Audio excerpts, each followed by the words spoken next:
Hello, everyone, and welcome to a very special edition of Hospitality Marketing, show number 264.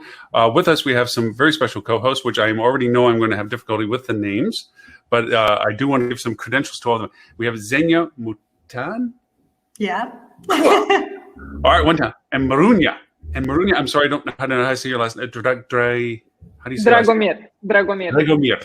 Okay. I've already tried to butcher them with my attempt of Romanian translation software. That didn't work. So we'd like to dive into a little bit of why it's so special for us. Oh, and we have Dan. Yeah, everybody knows Dan. Okay. So we'll have other co-hosts join us as we go along as well. I'd like to point out some things about Xenia that first off, she's Forbes 30 under 30, which I'm going to ask you how the heck you did that, because that's stunning to be in that kind of category of people. Top secret. Man, that is rarefied air for people like that. Also, I'd like to say that under Forbes 100 women to founders in Europe to follow on Twitter and LinkedIn. 7 female. Wait a minute. To say this correctly.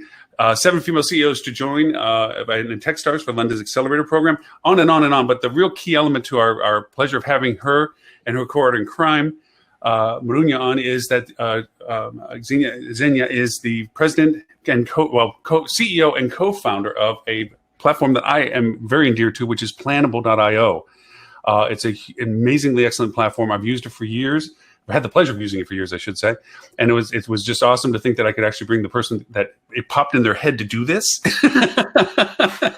and to bring it to life and then to bring it to market. Oh, and I'm sorry, let me introduce Mr. Robert Cole, who is also very rare to be on our show because he has been busy. He works with J.D. Powers, Focusrite, and a few other large names he likes floating around. He does a lot of data research, and he is the person that provides our list that I quickly at the last minute sent over to you to say, hey, these are the topics that we kind of roll over to and so forth. But with all that in mind, thank you so much for being here, both of you. And I would love to open up the floor and just say, wow, where do you want to bring us? Because I'd love to know more just from all that you're doing, but all that came to this and where you're going with it and all the fun things that it does. So please go right ahead. Yeah, definitely. So I'll start with my background a bit and with why I started Plannable in the first place. So I want to give a bit of context to everyone. Before Plannable, I had a social media marketing agency. I actually started that business during my second year of university. I was super into advertising, obsessed with advertising since I was a teenager, and I was always dreaming of doing something, building my own venture in that space at some point in time. So I started an agency, and during that agency, I worked with brands in different industries. One of my first clients back then was Coca-Cola, but I also had businesses in the hospitality industry as well as clients. And back then in my agency days, that's when I realized the pain point that we are currently solving at Plannable, and that's the collaboration side. I realized that everything that happens before posts are actually published on social media, that all happens in spreadsheets and a lot of back and forth emails, and it's a very clunky process and a very time wasting process. So I wanted to speed it up, simplify it, and that's the main reason of why we created Plannable, to just bring a bit of order to the chaos that marketing planning is sometimes. So that's kind of how the story of Plannable got started. Coca-Cola client in college. Yeah, that's no big deal. No, I do that all the time. Yeah, I used to have, nobody has a client in college. Okay, so. Well, it was Coca-Cola locally, to be honest. It wasn't like, the headquarter. It's still company, Coca-Cola.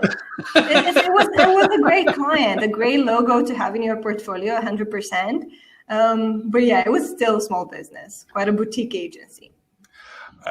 Some of the things, just personally for me, from my using of your platform, I have found incredible value, not from an internal team perspective. And I don't know if that was a strong emphasis of when you first developed it, that you were thinking the internal team of several people contributing, this would create some sort of normalized platform, or whether you always envisioned it that it would be a client gateway platform that allowed the client to moderate a little bit of what they're doing. And by all means, explain what I'm referring to, I guess, and just some senses of functionalities and usabilities of it, because like I said, I use it from a client perspective a lot.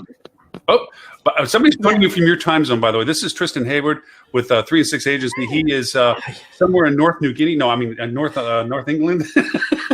Close. So yes, but I mean, sorry, go right ahead. Sure. So I'll give a bit of, I'll tell you the before story and then the after story of like Planable. So before Planable, our customers are most of the times using a spreadsheet to plan their schedule for the next week or for the next month on social media. So it's a spreadsheet. Each column represents, you have one column for like the caption, one column for the image, one column for the date of the publishing, one column for labels, and so on and so on. So it's a very, a kind of clunky spreadsheet that you have to maintain, that you have to format and invest a lot of time to keep it at least a bit presentable in front of your team or in front of your stakeholders. And then you send that spreadsheet to your team or to your client, and there's a lot of back and forth discussion on that spreadsheet. So it's not very centralized, and where you keep your posts is also not where you discuss those posts. So it's different environments. And where you store your media is also not where you plan your posts and where you discuss those posts. So you usually have some kind of like Dropbox or Drive folder where you host and store your media files. As you can imagine, a lot of time can kind of fall through the cracks of this process, of this, very clunky process.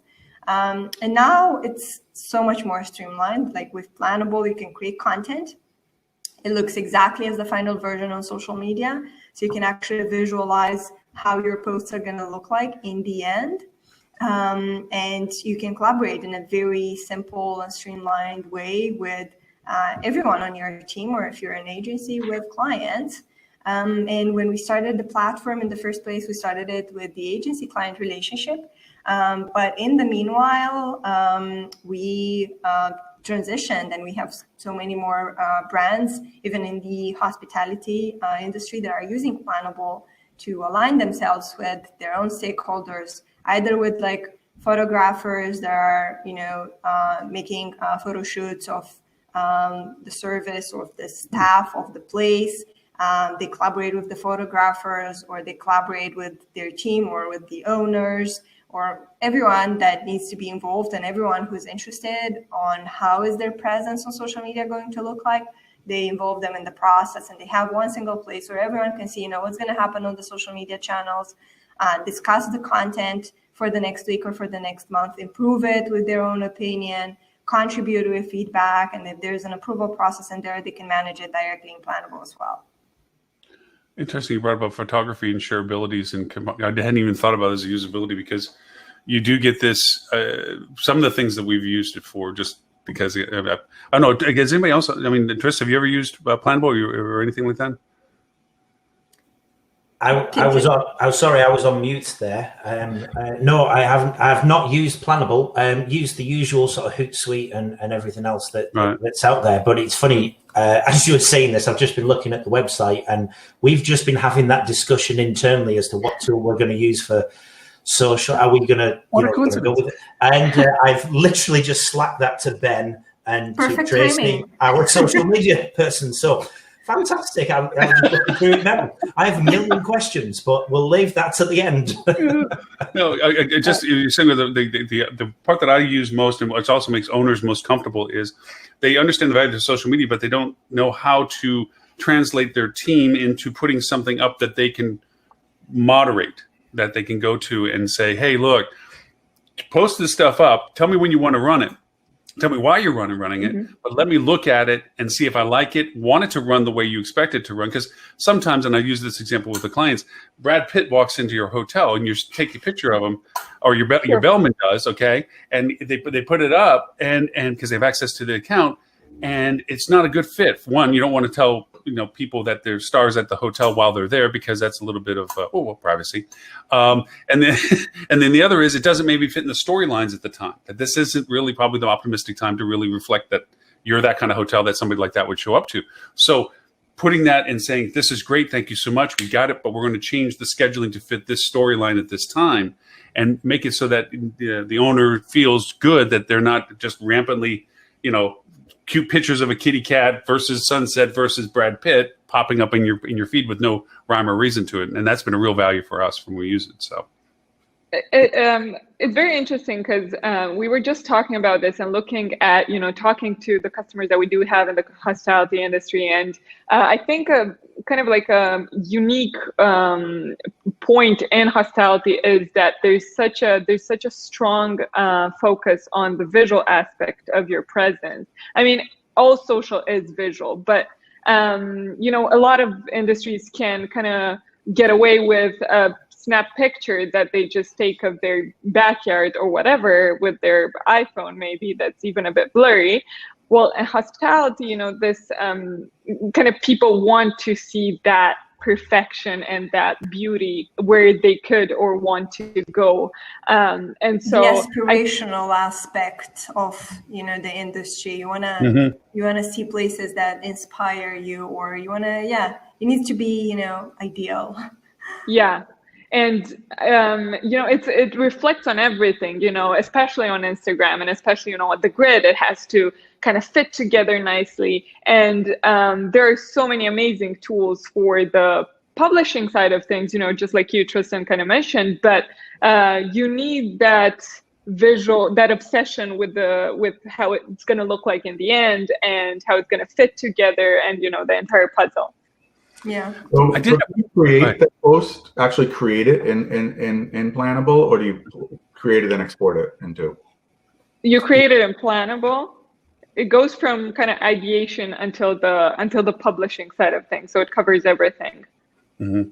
And are you able to store any imagery in there as well? Because we were just talking about imagery, and one of the things is, like you said, somebody takes a random shot and it's not an approved shot of something that you want. If there's a bank of photos that they're allowed to use and you can upload them and improve them and stuff like that, that would be a neat aspect. So we actually wanted to talk about media. I'm sorry, guys. I'm talking like it's my product because I feel like I own the dang thing for so many years. Everybody, I'm like, no, just this. I'm sorry. Let the creator talk about it. Yeah. So we actually wanted to talk about media assets and how important that is. And I know Miruna, you had some ideas, some really great ideas around that. So I'll let you take it. Yeah. So for one thing, you've got obviously the new photos that you're just taking now, even if it's, event wise, that's also something you hold. You have something special going on at your venue. You want that kind of uploaded fast and picked through and sorted through, maybe with some other collaborators. Then there's, Brad Pitt walks into the hotel, but there are also the photo shoots, right, that you want to store, but you're not going to use them all at once. So we have the media library where you can store all of these, kind of pick and choose and just drag and drop into your post. And then another important aspect is that a lot of, I'm thinking when you take large photo shoots, you're going to want to reuse them and repurpose them. If it's, Christmassy theme, maybe next year you're going to make use of them. So a nice aspect is that in Plannable, you can see if that photo or media asset has been used before in any other post, and you can see in which post and at what times, and kind of repurpose them smartly, not kind of let's say abuse the same asset all over the time. And so, if I could drop in that I use that a lot, along with the calendar, because I find very quickly that the more people you allow engage with a client's opportunity to post stuff, sometimes they don't know that they're collaborating on the same stuff. And when you pop up the calendar and you realize that they multi-stacked one day with multiple posts because all of them thought that Tuesday at 1:00 was a great idea. And so they all post and schedule their stuff. And that's the neat part, is that the visualization of how you are arranging your posts can go into list form, calendar form, or in tile form, just so you can see. And it really is helpful, that frequency of usage of an image, that everybody has favorites. And eventually the owner comes to that, I want that sunset picture. It's like, dude, we just used that last week. No, we're not using that sunset picture again. So it helps point that out. Like, you literally can make them go log in and look and see you've used that too frequently. And also, I think that. Oh, yeah. Go ahead. I think this takes me to something that you mentioned. Takes me to a different idea that I have around the way we're using posts inside Plannable and the way we're labeling them. It's super important to have, every business has some topics that they usually talk about, right? So let's say, if you're, if you're a hotel, you might want to talk about about the family piece. If you're a hotel that is oriented in that direction, you might want to talk about the staff and the service and how great it is. So there's different, you might want to talk about different products, right? The city, the environment.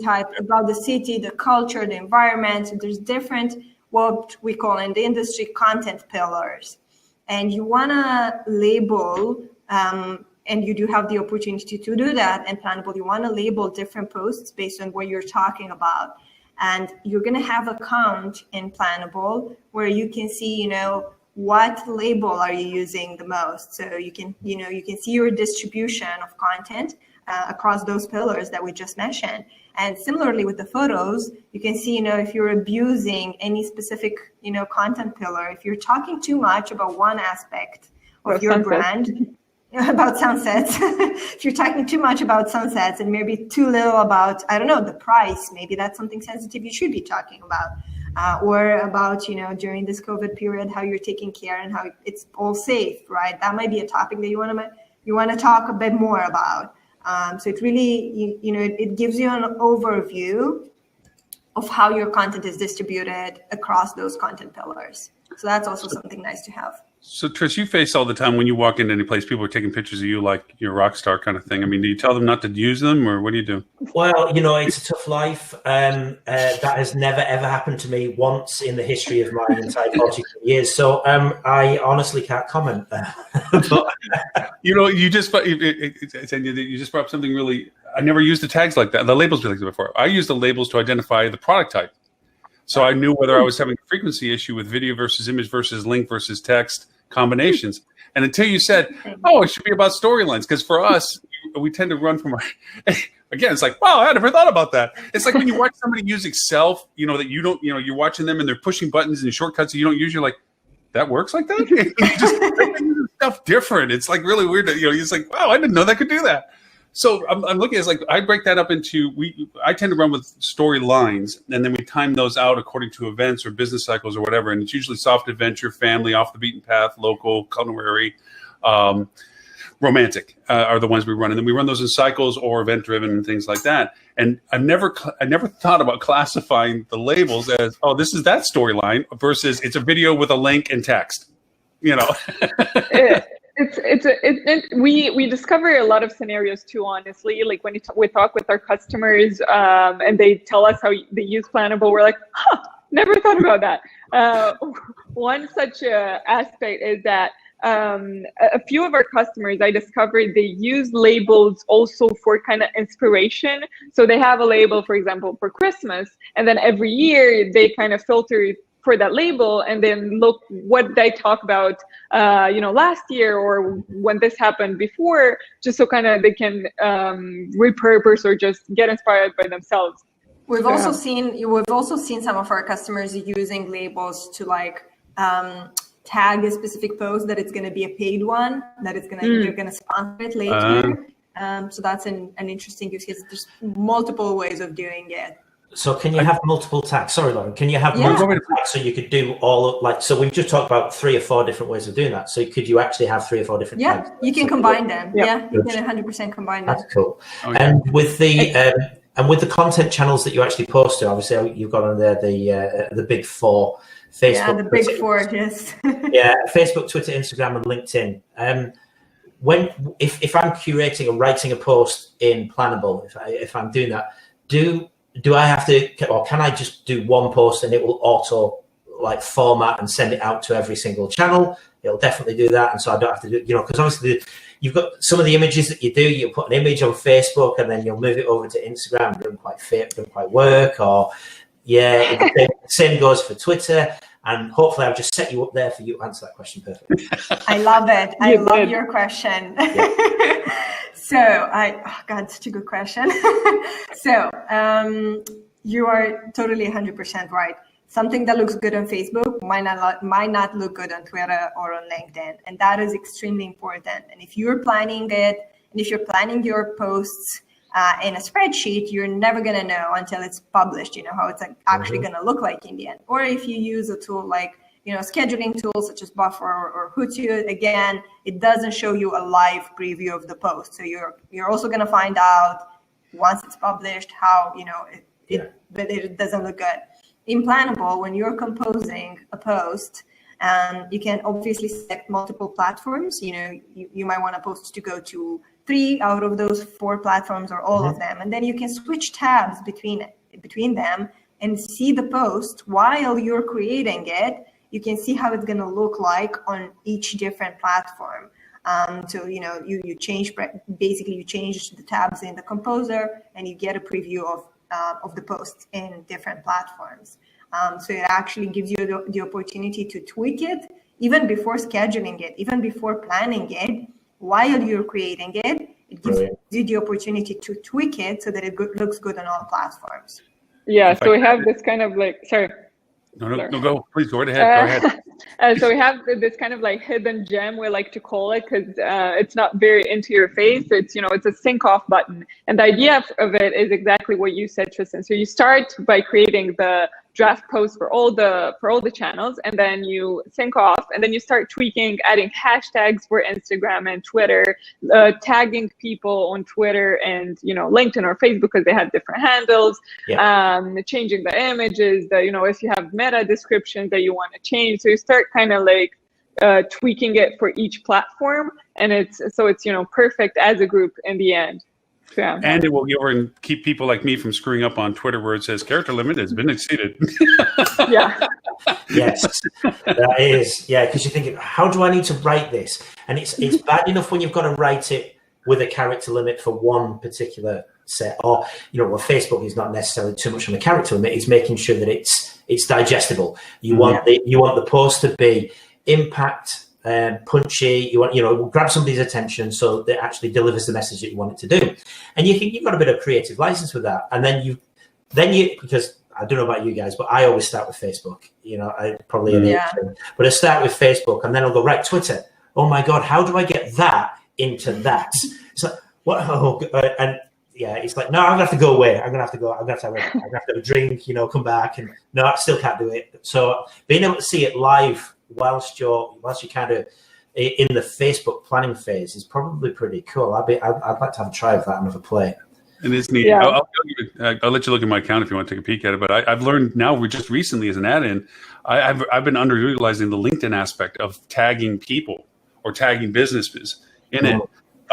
So literally, I've been spending more time editing my LinkedIn push than some of the others because the hashtags are different in Facebook and Twitter anyway. So that's kind of like a quick, easy one, and you already have character limits, so you don't really go crazy. But in LinkedIn, I started doing page tags on them. So that's why you keep tagging me in on LinkedIn. You're the guy who does that. What it is. Right. Yeah, we're tight. Yeah. It's 3-6 and I'm the 9. Yeah. I thought I was just feeling special then, but no, it's actually a clever tool that you've got. Right, 5? I know now. I know. Lauren, I'm surprised you didn't find the 2,000 character limit on LinkedIn. I thought you would have run into that. I pushed it. I'm sure I pushed it. I'm sorry, I interrupted you all. What were you about to say? I'm sorry. Yeah. Nothing. With our train of thoughts. I've got a question. Sure. Have you guys thought of doing anything with WordPress, like to do to also integrate that? My daughter does a lot of work with fashion influencers, and so they're primarily focused on Instagram. But because they use Like to Know It and Restyle Me and some of these great platforms that monetize unbelievably these fashion posts, they also wind up putting it back into WordPress as well, where it's kind of the archive of everything, kind of centrally there as well. Right. So we've actually had requests from customers to integrate WordPress because the same, similar workflow issues you have with posts for social, right. Approval, silos, feedback, all of that you do have with articles and pages and whatever you're building on WordPress. So that's something we're looking into. It is definitely on our future roadmap. I think the more closer roadmap is integrating a bit more platforms, besides the big four that we already have. We're looking into YouTube, which is the most YouTube natural one. And Google My Business, again, is something that we've had quite a lot of requests, especially from local small businesses, hospitality space as well. But WordPress has been on our radar for a while. But yeah.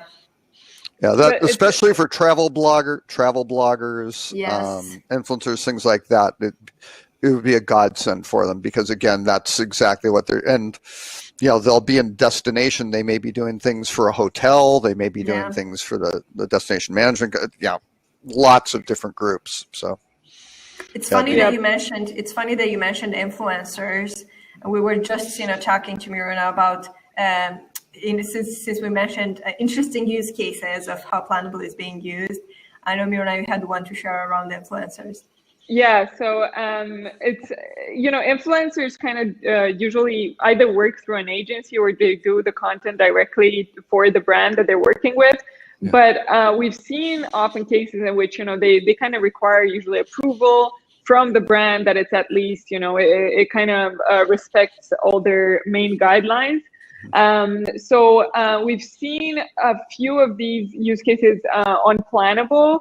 One was an agency of influencers that kind of chose Planable to unite everyone, both the influencers and the brands. So they would ask the influencers that are working for a particular campaign to connect their Instagram pages on Planable, create their posts, and then invite the client and ask them to kind of give feedback directly, leave comments there, and then the influencer would be able to change and finally publish it to their networks. So that's kind of taking on a lot, since again, it's a lot of tweaking there, and they need to get, a clear, green light before actually going live. Yeah, I guess the bottom line on this is that, it could work for any type of collaboration on social media posts, really, even if it's an in-house team, if it's a social media agency with a client, or if it's like the influencer use case, as long as someone is collaborating on social media posts in any way, Planable can be adjusted to that. So it's a very flexible, tool. And I can see how that can, sorry, Lauren, I can see how that could work even with smaller hotels and not just the larger ones. Typically, you've got one person who's been given the responsibility to be the social media guru within the organization. And usually they have very limited experience with social media. Especially now with COVID-19 and we're losing lots of positions and lots of skills inside hotels. I can see how Planable could actually benefit that individual because, I don't know about you guys, but for me, the hardest part of any social media strategy is the creativity. What am I actually going to post? How am I going to do something that's creative? How am I going to create something that's going to capture the imagination? And when that's left up to one person, you can get a bit burnt out. You can get a bit tired. So I like the idea where you've got the calendar, the ability to put images in there. You could get anybody in the organization to just, hey, if you've got a picture, just drop it in. You don't necessarily have to create the post, just drop it in there, and that might give me inspiration to do it if that's the hat. Because again, these people, I was speaking with one hotel just this week, and the lady I was speaking to there, she's the digital marketer, she's the social media guru, she was also duty manager that day that I was speaking to her as well. I'm like, geez, are you actually going to go downstairs and be the sous chef next? Yeah. Like, and the sous chef called in sick. So yeah, exactly. Yeah. It's and she was saying she was going to go and speak to. She said, I am actually speaking to the chef next because we're putting on an afternoon tea menu, and I'm having input on that. I'm thinking, my goodness, how many roles do you have? So something like Planable is going to be perfect for her. I will be emailing you soon. That's such a good point. It kind of helps democratize the content process and the content creation, right? It opens it up to everyone in the organization. It always starts with the culture of the organization, if they're open to do that, of course. But if they are, they can totally use Plannable like that. They can, give the power to everyone who has ideas to create content, to actually contribute. There can obviously be an approval process in there, or like some safety mechanism. So it's not, you can't actually publish it. Someone needs to oversee it and approve it and, schedule it. But everyone can chime in with ideas and, write drafts of posts. And that's, a great source of inspiration for whoever's in charge of the social page. From a realistic point of view, we talk about, social media, and it's like, first off, people think that they have to be up at 5 a.m. to post their 5 a.m. post. And then they learn and educate that there's places like Buffer Are you not? Laura, are you not getting You're not? Oh, my goodness. You're just bursting all the bubbles. I'm not even hitting coffee until 10 a.m., so no. But there's a certain realistic logistics to all of these things. There's the first level of understanding where there's schedulable things like the Buffers of the world and so forth. But to point that the sizing and so forth is different. The platforms are different. So then you look at something like a Hootsuite, like you said, Tris, that, then you start putting into bulk uploads, but then the bulk uploads, okay, you get the scheduling aspect of it, but then if there's a reporting process, like what do you have planned? Well, there's plenty of organizations out there that are throwing, oh, here's a calendar builder. You still got to take what's on the calendar and put it into the platform for it to launch. And you still got to edit it, and somebody's got to look at it so that you didn't misspell names or words and things like this. Like Lauren, because thank God I have Grammarly. So you have this whole process, and then the worst thing in the world happens is something got missed, and the owner or the GM or somebody of importance above you sees it, comes down and they're like a ton of bricks because it reflects against them because one of their friends said, "Look what you guys posted," and it's this turmoil all the time, and nobody wants to touch that stuff. They don't, and you said there's burnout about what creativity. There's no place to harbor it. Oh, we're going to do a shared file. Throw a picture in. That doesn't know it. So you're really answering a lot of the intricacies of saying, here's a calendar. It's already scheduled. Doesn't mean it's going to run until it gets approved. Any comments? We make changes. Any links we want to add? Or, hey, why don't we add this hashtag? I saw that this was floating out. That all comes around. So by the what I try to do with my clients is we try to get at least 2 weeks ahead, then 4 weeks ahead for the evergreen stuff. Which brings me to a point that I'd like to ask about whether you have it and I don't know it, or I'm just at not a level to have it, or it's in your roadmap. I'd love to be able to multi-date post, some evergreen post. I'd love to be able to say, I love this one. I'd love to run it another month from now. And just have that ability without having to go back in and redo it, which is not hard to do. It's just, I'd love to think that I could do multi-dates, I guess. So what you can do is duplicate a post. So like if you have a post that you really loved and they actually went well, you can go back to Plannable and choose the repost button. And it's basically going to duplicate it. And you can do that, 10 times and schedule them all with different dates. So it is possible, but it's not like, it's a bit more manual. It's not like the evergreen feature that you see in some platforms. It's not like you build a post and you say that every 2 weeks it publishes again. You have to do that manually, and that's, I think we didn't want to build it like evergreen so you can repost it every 2 days, because we don't want to go that road where you reuse that content forever and ever. Sure.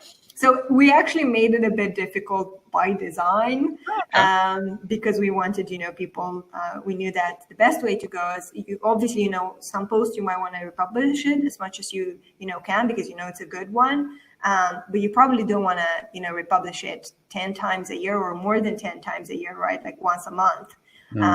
So that's kind of the reason why we did it like we did. Yeah.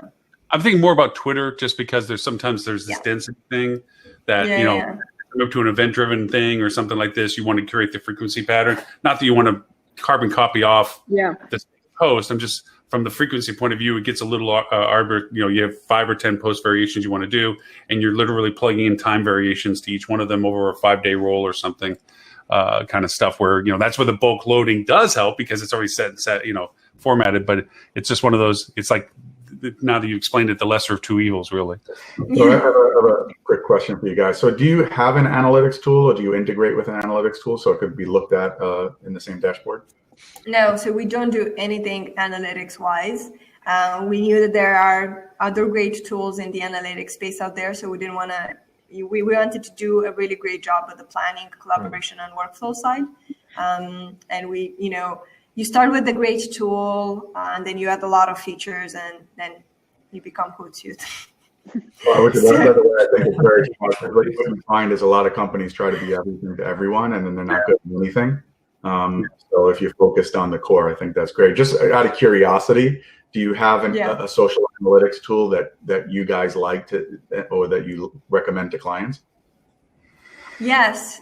So we actually know another startup called Social Insider that is doing some really great jobs and a really great job in the analytics space. So you know them as well. I use them too. What? No, see, I love Social Insider. That rocks. That's my secret sauce for knowing poaching I mean, I can look at any competitor. I can look at any of the clients, see how they're comparing, look at their time rates, look at their best posts, look at their growth of audience. Oh, yeah, I love that thing. Yeah, so we actually partner up with them, and we bundle up when a client needs both. If a client says, well, you guys are great at collaboration and planning, it seems like such a great tool, but we really need analytics. We usually bundle up with Social Insider, and we go, as a team together. And we're like, don't go with Hootsuite, just, go with us. 2 great tools. You're not missing out on anything. There is nothing special, in the integration between those two. Because, Social Insider gets their data from Facebook directly. There's no point for us to integrate so that they can get it from us somehow. So they get double the value because we're super focused on that. And Social Insider is also super focused on analytics. And you get 2 tools that are doing, the best in their specific category, rather than by going with, a jack of all trades that might not be doing, that might be superficial on all sides. That's great. Yeah, I tend to be an AppSumo fiend. Yeah.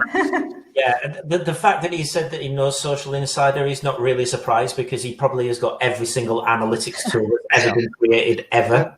And what did you get, Lauren? An unlimited subscription for it, for an in-depth I stacked the codes on that. A lifetime subscription for like $2.95 one time.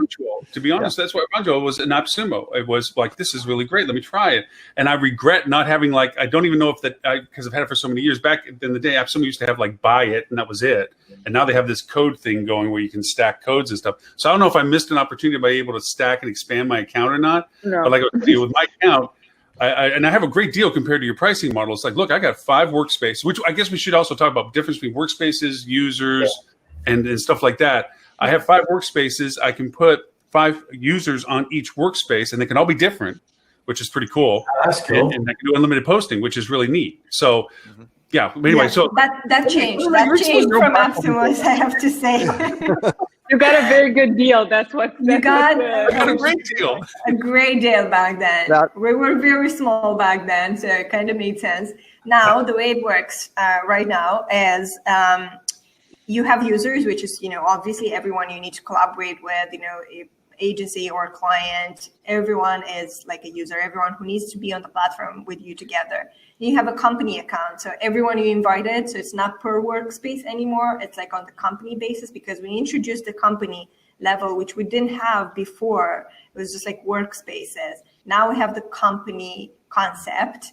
So everyone, you can have multiple workspaces in one company account. And what we call a workspace is basically, a brand or a project. It really depends how you structure it. So if you have, maybe you want to, structure it, and you might have 2 different brands in your group. So you want to have 2 different workspaces just for the purposes of organizing everything very neatly, and, to have everything well separated, and to have 2 different calendars, because you're talking maybe about very different things, very different brands.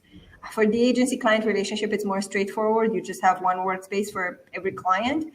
But if you're a brand, you can have, a workspace for, if you're a company, you can have a workspace for different brands. So I think, the best use case in the hospitality industry is, if you have a chain of hotels, for example, you have the local hotels per country, or per, you even have Hilton, for example, that has so many different brands, DoubleTree, or, I'm not that familiar with Hilton, but all their different types of brands. So what you can do is kind of have one workspace for each. You can have individual contributors for each of those brands, and you can also have, like the internal team that is global and handles everything. And what's interesting is that you have a relationship between these workspaces. So if a person has access to multiple workspaces, they can go into like the main brand and duplicate the calendars into their own workspace to kind of like, okay, you have the global brand, but you might want to use those posts in your local hotel page or something like that. So that's kind of I think an example of use and hospitality. I don't know how this is looking on the screen. Let me see how this looks. I'm going to pull up my account just because we're talking around it, and I don't want people to get confused from it.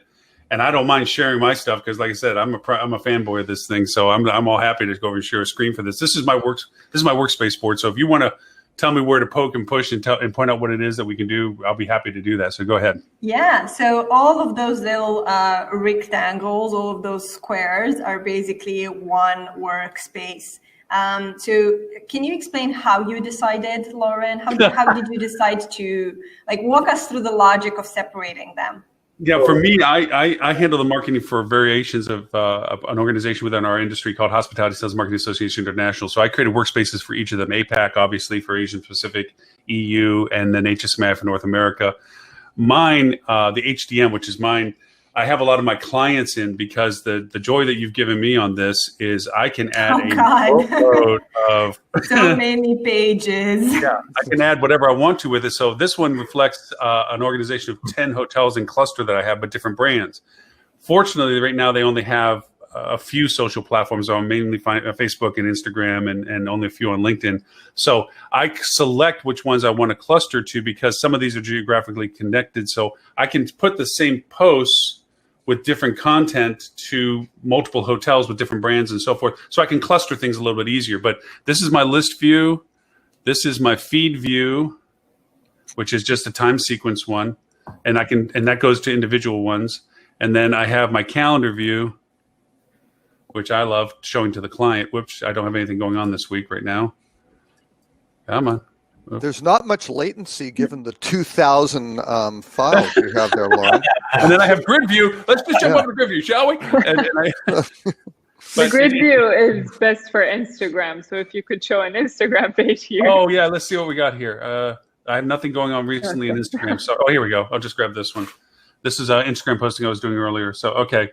But, yeah, I forget what I was doing with this. I don't even think these launched. Yeah. Anyway, I didn't push them through on those. Sorry. Because a lot of times I'll put stuff up and then decide not to run it for that time sequence or something. But so the workspace thing is designed to exactly structure to organize. We should shut him off. That's where all the server space is going. We've figured it out. Now we know where the bandwidth issue is. I know we asked Lauren to explain his logic, so that was a mistake. There is no logic. I think it'd be a good moment to mention that this is not exactly what we had in mind when we designed workspaces.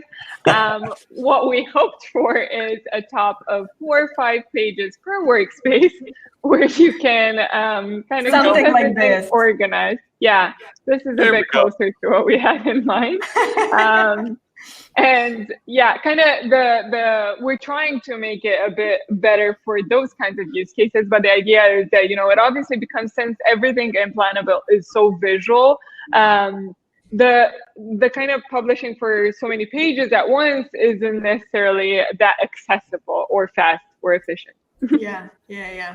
But this is ideal. What you're showing to us right now is ideal. Just having. This is how it normally is run. And please understand, my other one is I only use those segments of it, but it was a nice catch-all. In other words, I put 10 pounds of something in a 5-pound bag because I can use it at certain segments. So I just made sure I had access to all the accounts. We're not going to ban you. That's okay. Please don't shut me up. Please don't shut me up. The good thing is you've now got a use case. You said you were finding different ways that people. Yeah, there you go. You've now got a use case on how not to use it. This is how I was using the tags. For identifying what it was in particular. And then I'd love to point out the fact, the F5 means I posted on 5 different Facebook places Mm-hmm. on the same single time, plus LinkedIn. And these were Facebook 5 plus 1 LinkedIn plus 1 Twitter. And then when you clicked into it, depending upon what you want, it shows you to this point. It shows that it was approved, shows that it was scheduled on what platform. Here's where you put the drop in the comments and people that can put comments in. This is the mobile version of it. So you can tell if it really, you screwed it, you messed it up or something, So that's what I love about it. That's a good demo. I love it. So I have a quick question when we go back to the way things are set up and the pricing and what you get and what you don't get. You've mentioned, I'm looking at your website now, and it says that there's a free trial. Yeah. It's always, always, always welcome for anybody in the hospitality industry. So you've got a free trial. It says it's unlimited workspace and unlimited users.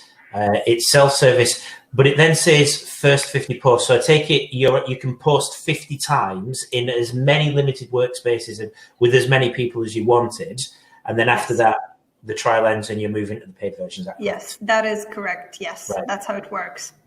Good stuff. So it's not actually a time limited trial like a lot of the trials are out there. It's based on your post. So if I wanted to do one post a week for 50 weeks, I would get a free trial with it. Yeah. That is correct. Yes. Yeah. The idea behind that is one post a year, and you get 50 years. There you go. There you go. That's about as much as I go on Facebook personally when I'm not working. So that could work for me. That's fine. So the idea behind that was kind of we used to have a time-based trial, but then we realized, why limit people on time when we want to, for them to actually understand if it's a good platform for them to use or not, not kind of make them rush into these 14 days. You have to test it out, Yeah. Yes. So, and we looked into our data. We talked to some of our users, and we tried to realize when are people, figuring out Plannable finally, like what's the point, what's the moment when they're like, oh, I get it, I love it, that actually brings a lot of value to me. I mean, I'm hooked, I want to use it for life, forever. So we asked them, and we realized that it's around 50 posts. That's when the majority of people are like, yeah, I get it, that's pretty cool, I want to keep it up. Not that it's difficult. Sorry. No, please go ahead. Not that it's difficult to understand. You don't necessarily need 50 posts to get what it does, but you need maybe 50 posts to fall in love with it. So, yes. Thank you, Miruna. That makes sense. It's any software, isn't it? When it's new, it's always difficult. It doesn't matter whether it's the simplest thing to use or not, because you've got to understand it, you've got to learn, and you've got to find the use case. And I absolutely agree with you. I hate the time limited ones, especially when it's only 2 or 3 days. It's like, well, what's the point? I am that busy. I might only have a few moments in 2 or 3 days where I can actually give this my undivided attention. So it might be that I can give it a short burst of attention, but very infrequently. So if you limit me to 2 or 3 days, I'm not going to get the benefit of the platform. Yeah. Whereas that's such a great point. That's such a great point. Giving people the time to test it on their own schedule. That's exactly what we had in mind. Yes. Yeah, and I've not seen many software, services such as this, or even not like this, but just software in general, where they're offering that type of trial. It's normally all time sensitive. I'm sure Lauren could put me right on that, because you've tried every software ever created ever, and I may be talking out of turn here, but I do like that, and I'll definitely be giving it a go. I'd also like to ask a question. When you're talking about, and Tris brought this up earlier about the creativity, stagnation, and so forth. There's a platform that I do also use, but for large scale clients that have a really massive amount of input, and there's got a reward system and so forth built in as to whose post actually got the most engagement and so forth. And it has this ability to identify RSS feeds, local hashtag tracking and so forth, and it brings in content. And that content can be decided to be used or not used, or modified, obviously, and then used for that purpose and scheduled, very similar in some circumstances to it. It's called social HP. I don't know whether, do you guys see yourself trying to create some sort of content generator as well, or just strictly stay to, here's the platform that you put your stuff into, you collaborate with, and you distribute with? That's your core, that's your lane. I appreciate it, because I stay in hospitality. I don't try to venture too far out of anything. So we might branch sometimes in the future into different, things, but we want to be, the operational system, the OS of social media teams and potentially in the future of content marketing teams. So we want to be the platform where you run things. So we don't want to go into like discovery of content or analytics or listening or monitoring or anything else. We're like the platform where you go and you run your stuff and you collaborate and the workflow system. That's what we want to be. So what does a usual customer look, or a usual user of Plannable look like? Not me. No, is that an agency? Do you find it's typically agencies that are signing up for you, or is it business owners, social media teams within a business, single people that that've got the responsibility? Give us a bit of an idea on what your customer base looks like, if you don't mind. Sure. So it's, I would say half of our customer base is agencies, definitely. Mm-hmm. It does make sense. Collaboration is by default a need they have. And then on the other side, we have lots and lots and lots of small businesses that are using us. 3 to 5 people, not all of them social media managers, but 3 to 5 people that are involved in the process of creating content for social, using us. And small businesses are a big chunk of our business. We do also have freelancers, but that I still consider them in the agency side because it's like offering services. Yeah. So yeah, I'd say agencies and small businesses. Am I correct, Miruna? Yeah, we have a few enterprises as well, usually that have kind of large social media teams in-house. But yeah, we have a kind of a small chain of coffee shops in UK actually that is, has this kind of workflow. They have someone doing, helping them with their marketing, and it's a lot about them trying to find that real-time content. They take photos, they go to the locations, they get help from the people in the team that are on site whenever stuff happens, and they get approval usually from the owner or someone else in the team that kind of has the time to look at it. And it's this kind of on the go helps a lot the small teams. Excellent stuff. Yeah, I love it. Yeah. Well, I've asked all the questions I wanted to ask about how to, and I'm ashamed to fill my account because I think they're going to shut my account off now. No, that's okay. It's also perfect timing. We gotta run to our next meeting. Busy Fridays. But it was so great to talk with you, everyone, and so really great meeting you. And Tristan, we expect to see you on the platform. We're gonna search for your account. No problem. No problem at all. Yeah, leaning into the mic kind of made it. Yeah, that was threatening. You will. Yeah, that's right. Oh, don't worry, I am scared enough to sign up. That's fine. Before we get to lose you, we know that we do a podcast as well, and yes, where to find that as well. Yes, so it's called People of Marketing, and every Wednesday I talk to very inspiring marketers in different industries. We've had, people from Lego. We had, marketers from Visa, from very different industries, and we talked to them about their career path and how they got where they are. So if anyone's interested in that topic and wants to learn from, heads of marketing and CMOs and that kind of stuff, we'd love to have you in our audience. I'll take the link from your LinkedIn because that's where I found it, and I'll put that into the show notes for those people if they want to go and take a look at that as well. I apologize for those. We actually had a few questions coming from Indonesia that most of it was getting answered in our dialogue, so I didn't bring them into the conversation. Pricing, workspaces, and things like this. So we kind of worked through a lot of that, but just know that there was some other people that just I ignored, and I'm sorry for that. The other is that in honor of you, I tried to. By the way, I tried to impress them with my automated Romanian software. Did not work. So bad. It sounded Spanish, Italian gibberish. So skip that one. But in honor of, and this is not the same software, different software. We will be closed captioning the replay of the show, and we're going to add Romanian into it. We're going to take Aw. Temporarily. We appreciate it. We appreciate the effort. So we're going to put Romanian in for our one of our subtitle languages for this week, and if we get the audience that we'll keep it in. I mean, we can do up to 10 languages, 11 total really when you include English. So we'll put Romanian in for now. Yeah. And and maybe you could tell us how it works. Romanian, the Romanian language. Or just, no, for the translation when Lauren does it, when it's automated. Yeah. Oh no, Yeah. I'm not going to go back because she's probably going to go looking. Please don't ever do that again because it made no sense. Right. Yeah. It is a different software and it is a much more accurate software. This one was the software I tried to do it verbally, audibly, and it didn't sound good. It sounded bad. If they want to get in contact with you or learn more about Planable, where is it that they can go?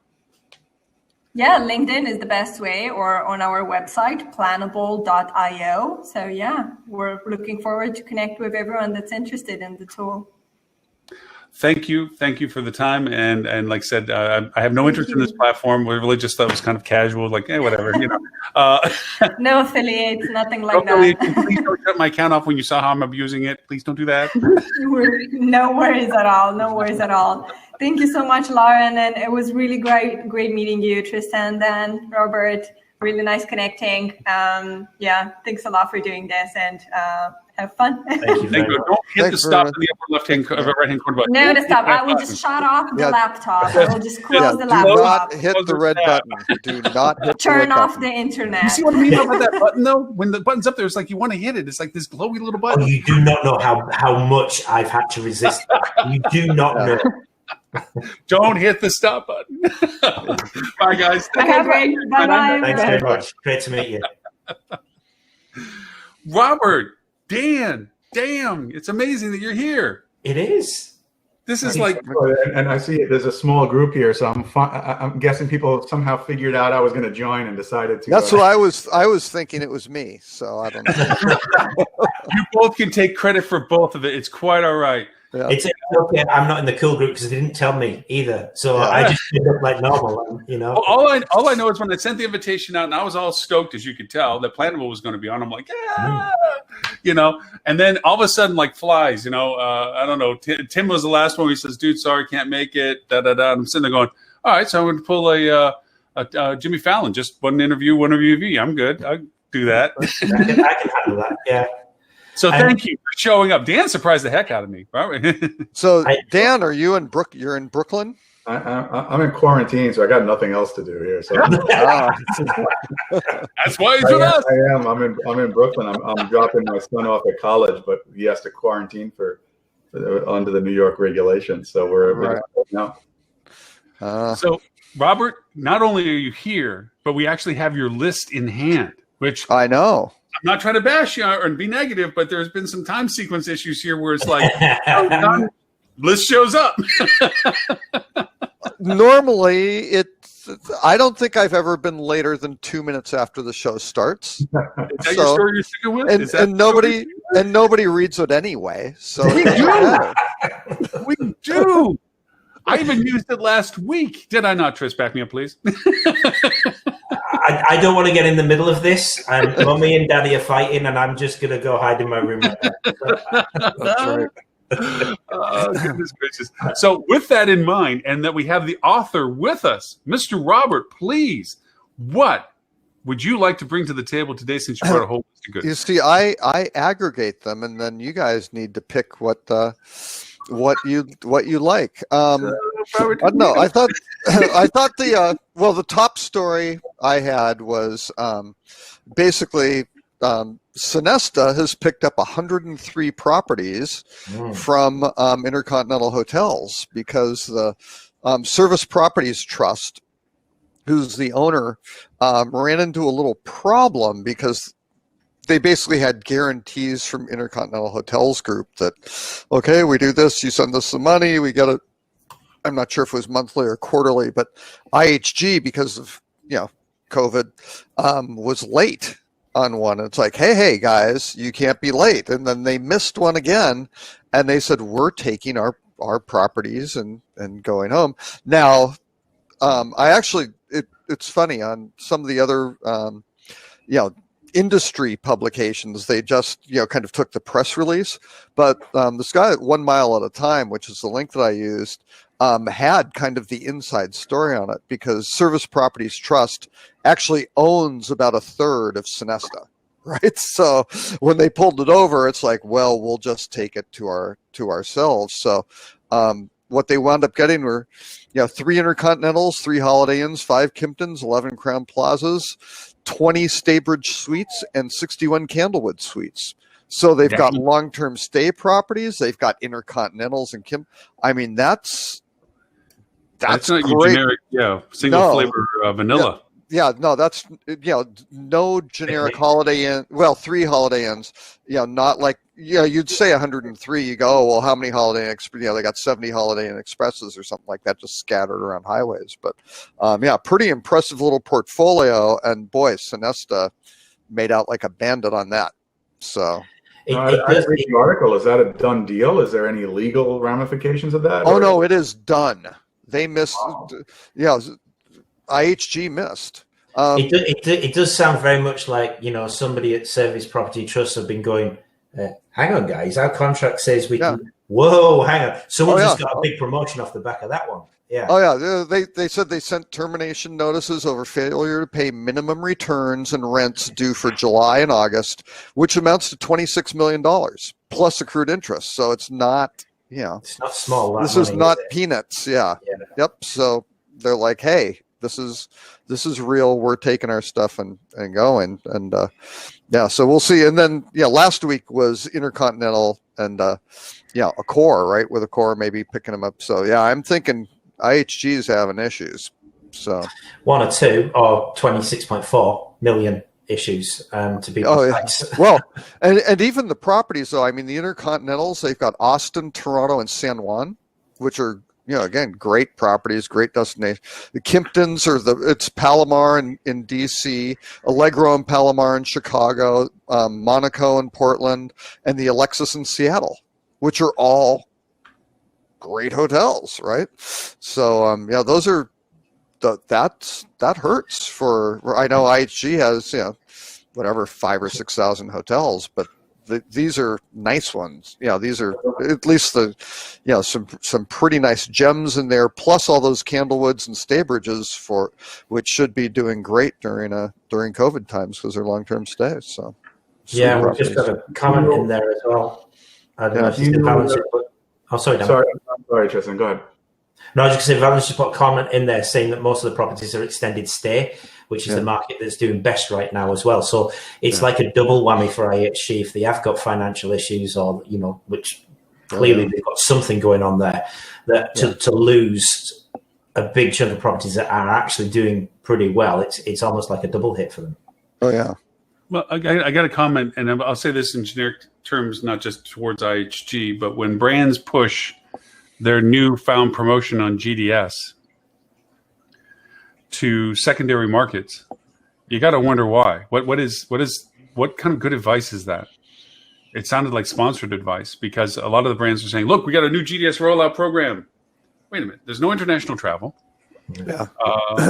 Well, GDS is still predominantly corporate. I mean, right? You got no corporate travel, and that's the point I'm trying to make with this. Like, so you're bringing kind of a sway back horse to a horse race. Don't think it's going to really finish the run. Well. How progressive are you? How adapted are you to what we are dealing with in the market circumstance right now? It was very interesting. FocusWire had a webinar yesterday, sponsored thing with Sabre, right? And Expedia. And basically Sabre was pushing Expedia, right? I mean, heavily for it. And I'm just kind of looking at it and going, wow.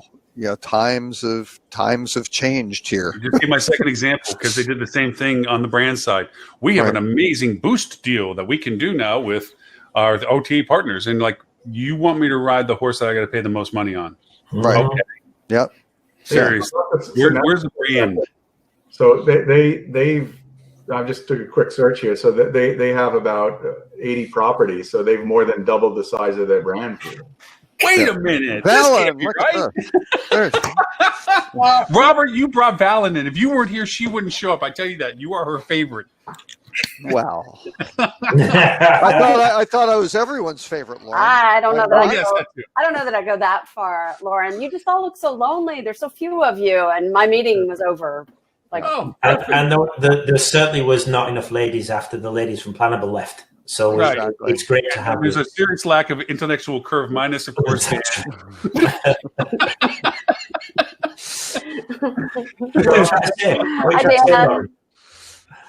Great to see you. Great to see you. Thank you. It's nice to be here. I was sure I wasn't going to be able to come, but I'm happy to be able to.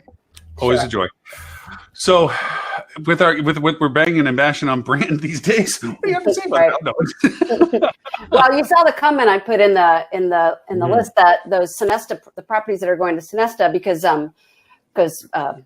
full disclosure, many of those hotels that were in that group are our customers, and so we're in the middle of working with IHG and Sonesta to do the transition, but there are so many extended stays, both Candlewood and Staybridge, in that group of properties. I mean, that is the big majority of those 103 properties. But there is some nice ones. The Toronto Yorkville is a very nice property. So they use our product. Oh, no, and those Kimptons are good. The Palomars, and they got a Lexus up in Seattle and stuff. Yeah, Are they going to brand them all as Sonestas, or are they going to come up with a new brand? They're going to be. I think they're going to be Sonesta. Sonesta hasn't. The Sonesta ES brand is the extended stay. So I think I don't know if I guess all the Candlewoods and Staybridges would all go in together into that. I'm not exactly sure. I mean, those facilities are so, those extended stay buildings are so, they're so typical, right? They're hard to turn into something else. Yeah. Until you brought it up, Robert, I didn't really, and it's my bad. I just assumed, and that's the worst part about assumption. It was just Deadwood hotels that had gotten into a mixed complex, a lack of productivity, and the ownership wanted to take them back and redo something. Oh, no. What they were. I'm like, oh no, heck no, that's painful. That's a hurt. Yeah. Hello, Madrid. Yeah. Replacing 103 hotels ain't easy. Oh, you're talking about SVC moving their hotels to Sonesta. We are. Right. Well, because SVC owns a third of Sonesta too, so it's a win-win for SVC. So, well, my team and I were talking about it on Monday because it's crazy. So SVC is 51 of the current 80 Sonestas already. Yeah. So now they're adding 103 to that. I mean, Sonesta is basically SVC. Yeah. That's gonna hurt Kimpton. Did you look at the Kimptons they're losing? Oh yeah, a couple of them are important ones. Oh yeah, the DC ones and Chicago. Yep. Yeah. Oh yeah. But Kimpton has just added 2 new properties just in the last month. So I think so Kimpton has been a brand in transition since IHG took them on. There's been a fair amount of churn in the Kimpton portfolio. The 2 new one's in Bozeman, which looks great. Bozeman's awesome. Yeah, I mean, it really looks like a really swank little hotel. And then they took over an old hotel in the Pittman, which is an old hotel that's been renovated in Pittsburgh, maybe? Yeah. Somewhere in the Midwest. Sorry, any of you in the Midwest out there. But I don't think this is going to be the end of it, as clearly we were talking about last week as well. This is just the COVID shuffle, isn't it? We're just seeing there's going to be more, especially as we get towards the end of the year. And I suppose we're kind of still in vacation or staycation time now, but as we get into the wrong type of months for certain markets, I think you're just going to see more and more. And we don't even know the full global impact of what's going to happen there. You're going to see outside of the USA, you're going to see all sorts of stuff happening. Yeah, I'm going to put in the show notes the term COVID shuffle. You heard it here first. The term COVID shuffle. Well, but you look at the basically occupancy is now plateauing and starting to go down because everybody was very excited, like around week 30 of the year here, hey, everything's great. Well, that's always the peak week for the industry. So it's like, okay, and it's going to drop, and without corporate to fill and group to fill, it's gonna get a tough winter. Winter is coming. Winter is coming, indeed. Yeah. It sounds better when you say it. We're hearing from some of our customers where their properties in the States mostly haven't reopened, and we're starting to hear that they're not going to for 2020 because the peak times they believe have passed or are passing. And so there's no point in opening for a really what looks to be a really, especially, the sort of 4-star upscale properties, what looks to be almost a no demand winter. Why even bother? Right. Right. I have a question that came up in a dialogue with a group out of Schenectady. And, you have the seasonal places in the Northeast that close during winter. Okay. And a lot of them are very nice. And they just simply close because there's just not there was never the need nor the demand or whatever. Do you think that might be a shift that they might say, let's see what we can get?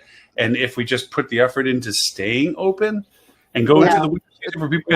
It depends on where they are, what they're doing. I mean, they might be able to extend deeper into the season, into the shoulder or something like that. But I have a friend at a resort in upstate New York, Mohonk, I think it is.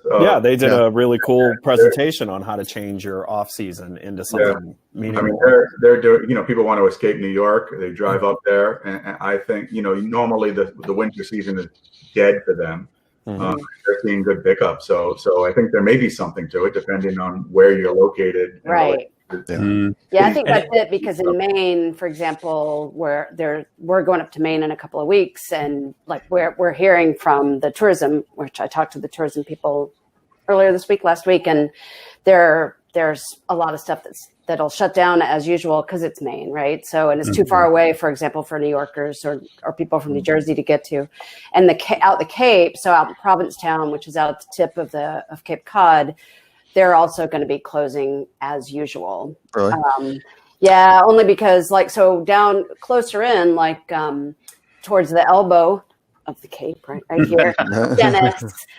So Dennis and the part of the Cape that's closer to the mainland, as it were, they'll stay open longer because I have a friend who runs IT for the Chatham Bars Inn, which is in Dennis, and they're going to stay open longer than usual because they just see the demand. But she expects they'll close at some point, maybe later. And it's more than just the properties staying open as well. It's the the additional services, the attractions, everything else that's going on around there. Because if they're not going to stay open, or they're not going to be geared up to it, and you're going to have people turning up to go to a hotel and have nothing to do. That we're not naive here. We don't just go on vacation to go and see a nice hotel and stay in the hotel all the time. You want to go out and venture out typically, and I live in a location in the UK that I personally think is very similar to sort of like Maine. It's a very seasonal holiday destination. We've got mountains, we've got beautiful scenery, amazing lakes. It's absolutely fantastic. Is that why you sound Scottish? Oh, you had to go there, didn't you, Ed? You had to go there. Yes. I was just curious. See, I was just going to go and say that what Valyn was talking about was close to the little place where we threw tea in the water, but I didn't even do that. I didn't even go that way, But it was Chris shows up. He's been here. He's been having a good, don't have to push him too hard, I already said he was from New Guinea, like our other friend. I just need to make sure, proper, crap is given to everyone. We got to set the bar, Ed. Dan, with Dan in Brooklyn, the world's upside down. It is. And Robert on the show again after 5 minutes? Tristan, I thought you were South African. I thought he was Australian. No idea. No, come on. I don't work for another company. I don't work for fuel. So let's, And so the rumors begin. Indeed. Is it Pick on Brit Day? I mean, come on. It's every always day. that day. And the reason being is Murica. Murica. If only we'd have took you seriously and sent a few more troops over. That's all I'm going to say. Yeah, but sort of George III was your Donald Trump, right? So. No, I actually think Boris is at the moment. I think he's Boris is hanging in there. Yeah. Did you see? So this is I don't know. I'll send it to all of you afterwards. But Tristan might have seen it. The little speech Boris gave to the kids at the school. Oh no, I've missed this. Man, he made no sense whatsoever. Like, and that's any speech he makes. And they showed, but what was great is they showed the kids' faces, and these were kids at a school, all in their uniforms, and they were looking like this. What the? Is this guy in charge of the country? Yeah, exactly. How soon can they vote? How soon can they vote? I've said it before, and I'll definitely say it again. But Boris is genuinely something that you normally keep hidden in the attic. And how he's running the country, I have no idea. Kind of the crazy uncle, sort of thing. Yeah, indeed. Yeah, you know that. So I want to throw in something that's near and dear to my heart, because tomorrow, literally, Renee and I are packing up and we're driving up to Treasure Island, and we picked up a VRBO, and we're going to spend a few days on the beach. Mm-hmm. And I am a hotelier through and through, and I very rarely have used Airbnb VRBO for anything. Vrbo. Well, VRBO, whatever, names. And it's weird because you have an article, Robert, I'm going to drop it in. Why? Because I totally, I've had brought this up on the show before. I totally misjudged. I thought really Airbnb and VRBO and vacation travel were really going to be crunched down with this. How can you compete with? We had that conversation with Chip and Cecil and Bob in March, saying you have this huge opportunity, don't blow it. Right. And here we blow it. Yep. We're using cleaning products.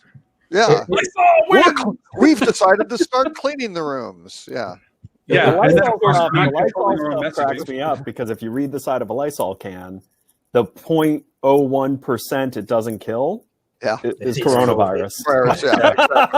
But then we shoot ourselves in the foot because we don't have any messaging that's consistent, or we say we do this, but then we have all the evidence in the world that we don't. Well, people who listen to us do. Right.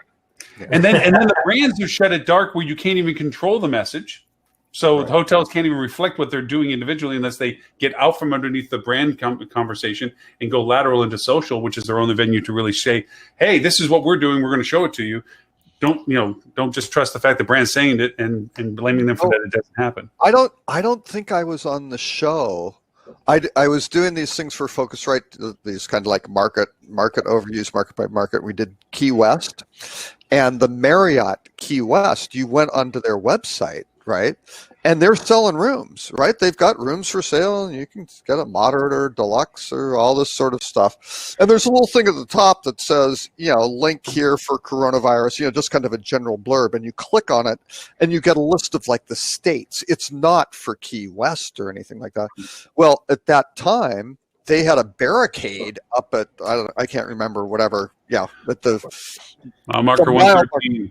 Yeah, you couldn't get to the Keys. 113. Yeah, you're out there, and I mean, you're 200 miles away from the hotel, right? You aren't even close, and so I looked at it and thought, wait a second, they can't be open. How are they? How are you guys doing this? And he's like, and I'm talking to the hotel, and they're blaming the OTAs. Oh, the OTAs keep opening us up and selling us, and we have people who are pissed off, and it's like, it's not the OTAs, it's Marriott.com who's giving that to them. And maybe the hotel considers them an OTA. Yeah. But it was great. It was so generic and everywhere around Lauren and I had a Marriott Marquis in New York opened, no food and beverage outlets, no notation. Yeah, nothing. But you know why the Key West, why the Key West rooms are so clean now, because no one can actually get to them. That was it. They didn't need to clean. There was no cleaning policy because nobody stayed in the rooms. Lauren and I presented to Montreal and Quebec HSMAI, where we were talking about this exact thing. Robert, you're kind of poking at even the very basics, where we were actually talking about not just, hey, here's what we're doing to keep you safe, and here's what's expected of you, but also talking about what is there to do, why even come, and are things different? What's the reason to go? And we actually went and dug in pretty deep to one hotel, one of Lauren's hotels, that does it really well. does a really good job of keeping kind of this stream of, here are the things that are open, here's like what's different about them, like really just well done. So, hopefully at least now Quebec and Montreal will start doing that. And now once Lauren and I kind of get through the rest of every single other chapter, maybe at one point North America we'll be doing it. We haven't talked to Marriott yet, so I give them a pass. Part of it is food and beverage, right? So if you're staying in a hotel that doesn't have any outlets open and you're in a location, maybe it's a downtown location where there's nothing around, even without a fridge in the room, why would you do that? Right. It's called prison. Yeah. We call it that. That's where Dan is right now. So we recently spent 2 nights in a hotel out in Western Massachusetts, and I called the hotel and said, do you have a fridge in the room? And they said, we do now. Thumbs up, right? Great. That's the right answer. But we're going also, we, like Lauren, when we go to Maine in a couple of weeks, we've rented a house for 2 weeks. So are you going to like Arcadia or? We've rented 2 houses, one each for 2 weeks. And we're going down Pemaquid Point, so down some of the peninsulas that are south of Arcadia. Yeah. So we'll stay a week at one house, and then we rented another house. We would have stayed at the same house for 2 weeks, but we couldn't find it. It's very interesting. There's a lot of supply up there is closed. So a lot of the vacation rental supply in Maine didn't even open up. Really? Wow. Yeah. So there were a lot of people who couldn't figure out how to manage their VRBO listing. And so instead of sort of taking the house off, you would click through to it and it would say, there would be a note from the owner saying, we can't figure out how to take our house off, but we're closed.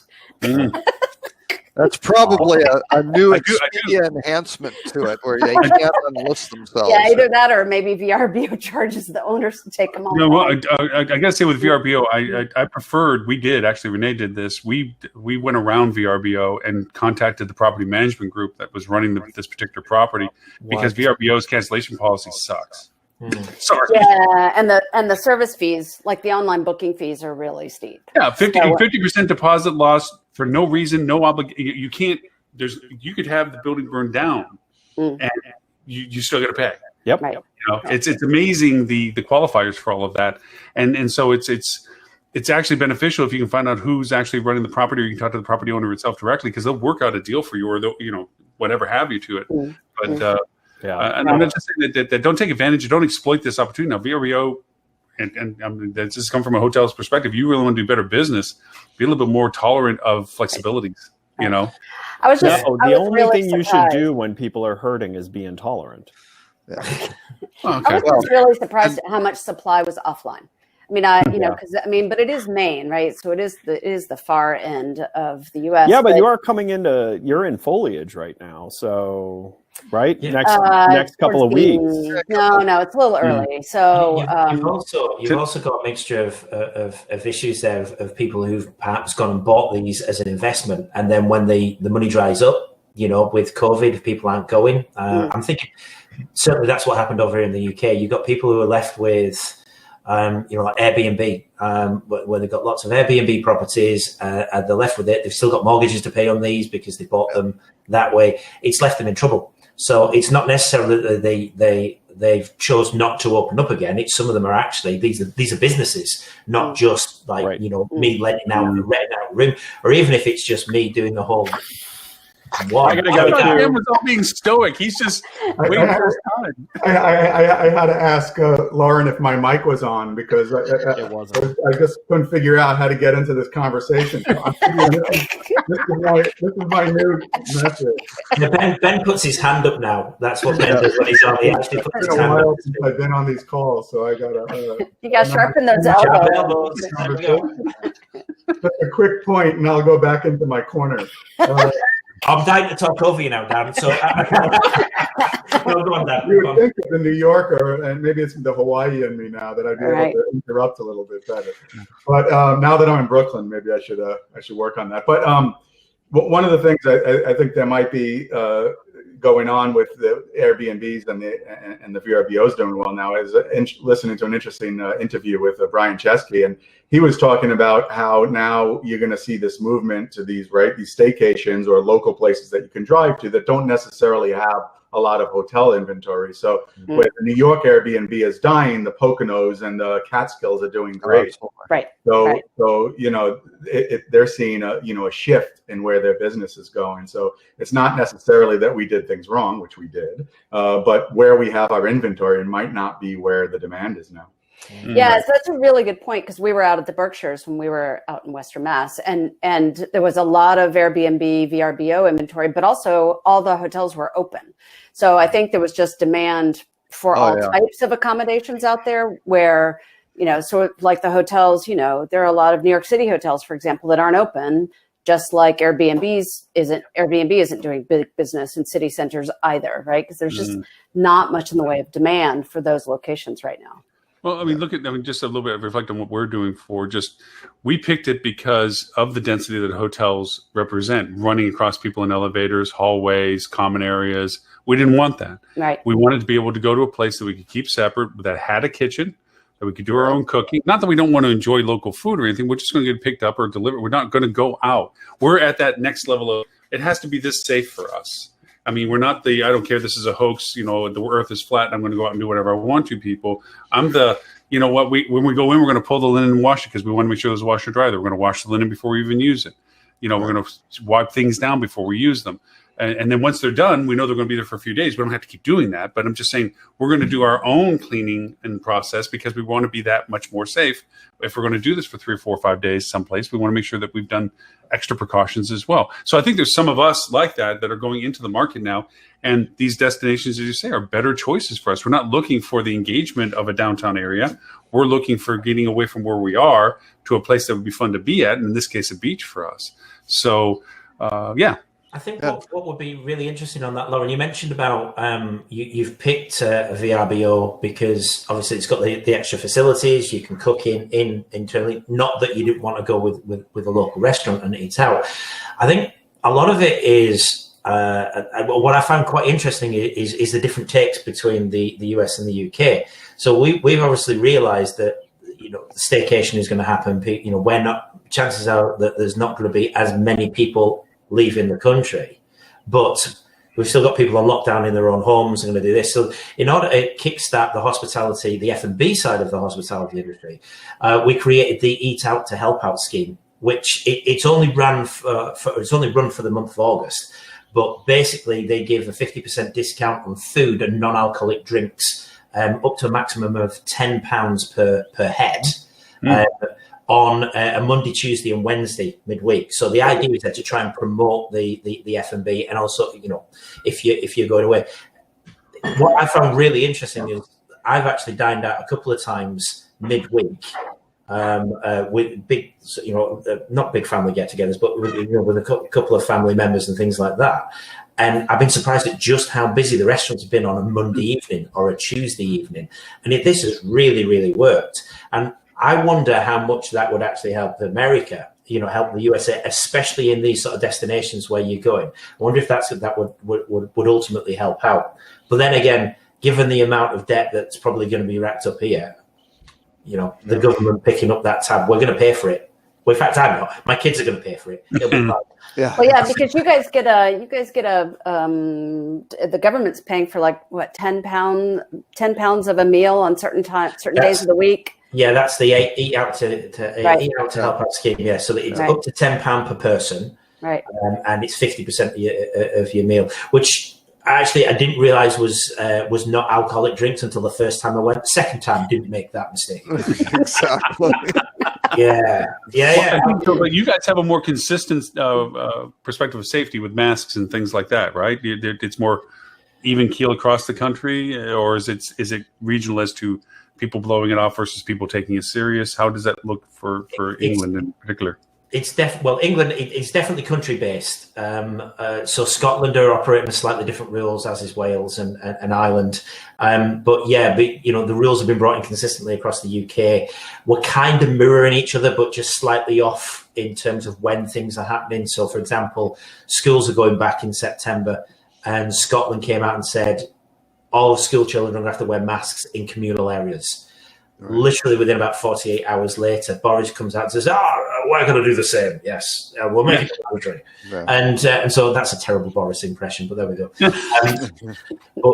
So now England is having that. So school children, when they're walking in corridors, going between that, not actually in the class, but when they're on site, and particularly where space is a bit narrow and lots of people have to travel through, we're going to have to wear masks, and that will be enforced. That's going to be because we have places for us. I think for it to work well would be like taking the example of the Keys that we were talking about earlier. Down there, masks are mandatory. And yet you walk over to Miami and not even close. No, there's no standardization in the U.S. Yeah, and so making the White House lawn, you don't need it either. So that I'm sorry. The White House lawn, you don't need it either. Oh no! Oh no! And you can hug and kiss and everything else. It's a magical place. COVID knows not to go on to the White House. It's an intelligent bug. It really is. Yes, very much so. No. In Texas, the brilliant move by the governor at the beginning of the pandemic was it is not the state's role to tell any of these cities what they should be doing. That is a local decision. They will make their own. So, of course, in Dallas, they were very kind of strict. They have a judge who's the highest ranking elected official. He's a Democrat, doing everything right. Right next door, and where there's Plano and Lauren, up in your old neck of the woods. Alan. Alan.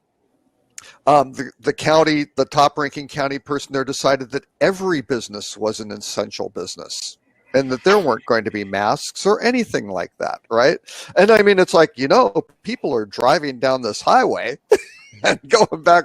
This is not going to work out well, right? Mm-hmm. So then it moves on and, things start happening, and they want to start opening up, right? Because there's pressure from Trump to open up. The governor reacts to that. He's a Republican, and he basically makes an executive order that says you will open up and you will do these things, and no local jurisdiction can have more strict requirements like wearing a mask or anything versus what the governor has declared as an edict. And you're like, 45 days ago, I think you were on the opposite end, the just complete 180. That's very much like our politics is. You can do what you want until it disagrees with what I want you to do. And then now you need to do what I want you to do. Yeah, it works out that and well. It's great. And then you saw what happened in Texas. I mean, just through the roof, where the governor did finally have to capitulate to some reason and keep people from dying, but we're still having 200 people die a day. And that brings to a point on some of the stuff that we are talking about is this false starting that has happened has put some companies in very serious jeopardy of not being able to restart again. Oh yeah, they kind of spend a good amount of money to try to restart. That failed. They got shut down. And now we're faced with trying to restart again. And there's a lot of hotels we're noticing. We're beginning to see a growing obituary list of companies, hotels that are just, we tried and it didn't work and we don't have anything left and nothing's coming over the horizon to help us with this. We can't. There's no restart now. Look at what the airline industry is doing. Obviously, much more consolidated than the hotels. You got American going, hey guys, the money runs out in October. We got 19,000 people who are going to get furloughed. You don't want that to happen. We need our beaks wet again. And United took a slightly different approach. That was American with 19,000 everybody.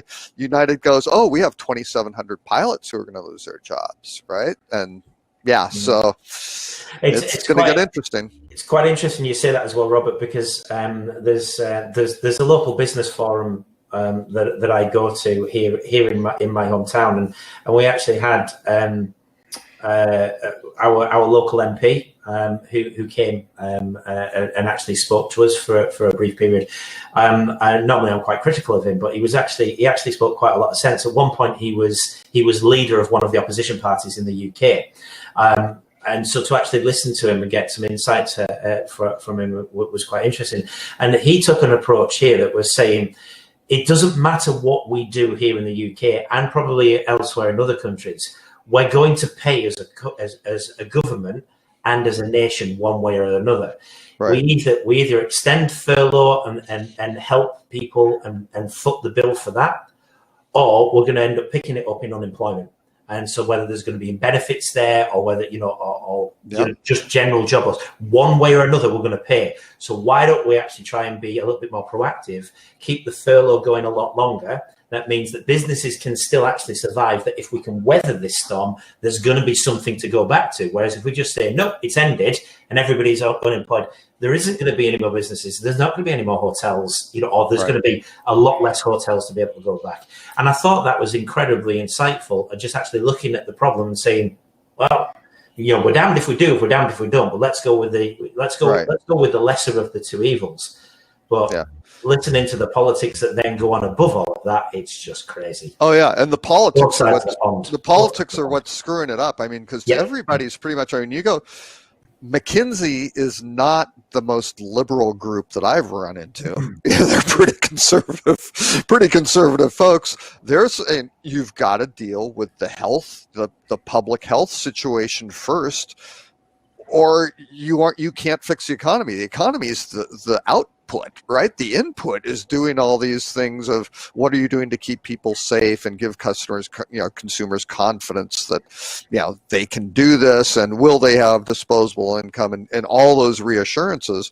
And then the economy gets going when everybody feels, okay, we can do this, instead of just, damn it, turn on the economy. And it's like, that's not how it goes. So.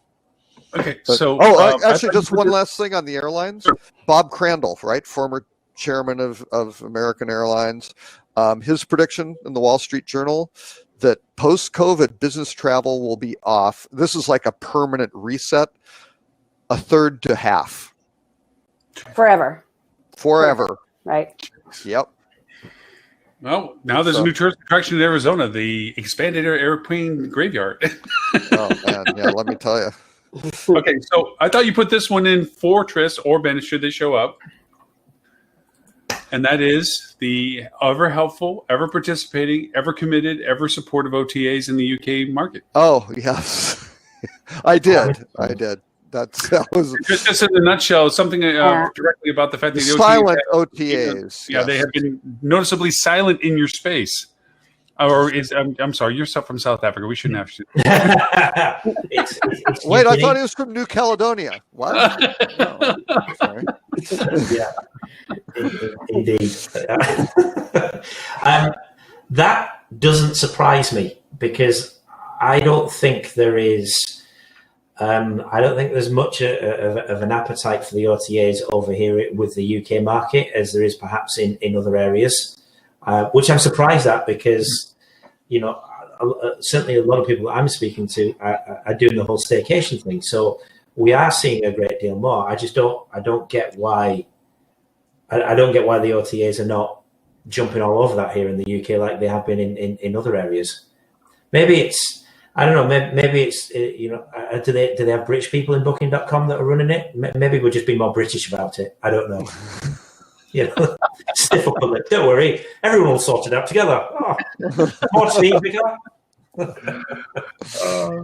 Hey, and since we do have the rare pleasure of Dan being with us, how is Hawaii doing with all the restrictions that they had, the closures that they had, some quarantines? One of the very few things that made it out in news, and this goes back a few weeks, obviously, was that somebody actually did get fined because they ignored the quarantine. And they did get that $5,000 fine or whatever it was because they're out and about. I mean, how's things? Nothing does good for tourism like having your tourists in mugshots. Yeah.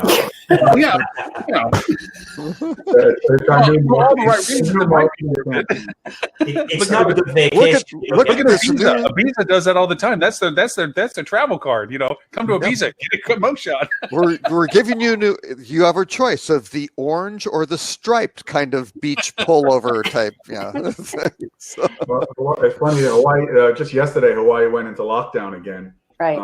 So we were in lockdown for a few weeks, and we had 1 or 2 cases a day, and that was it. And then we opened up, and everybody went back to the beach and had their baby luau's and got together, and then we saw an explosion of cases. Yeah. So they're back in lockdown. We've been on a 14-day quarantine now since essentially March, so almost 6 months or however many months it is now. that we've essentially had no tourists. We've gone from 30,000 tourists a day to a few hundred maybe, and those ones were just putting in jail. It's not good. It's not good. I mean, how many hotels are closed completely though? Like, is the Hilton Hawaiian Village? I believe Hilton Hawaiian Village. I think it's still closed. Like, I don't know about Waikoloa. All these 3,000. 80% of the hotels are closed. The few that are open are operating, at very low occupancies, with essentially only local visitors, which we call kama'aina. Or with essential workers or quarantine or things like that, but military. But yeah, it is a mess, and I'm not sure what's going to happen. I'm not sure how these guys are going to be servicing their debt. And even Disney with Iolani, when they closed, they said we don't have an opening date, and they just never even set one. Right? It was just like, and you think Disney, okay, well, they're doing, Disney World's open, and they didn't do California and stuff like that, but you'd think they'd be trying to maybe do something. They're just like, screw it, right? It's shut down. So initially they were going to do a negative test allows you not to quarantine. They're going to try to do bubbles, right? Right. So they stopped that. So you have to quarantine. So essentially it blocks off travel. Now they're talking about resort bubbles if you stay on the resort potentially, but.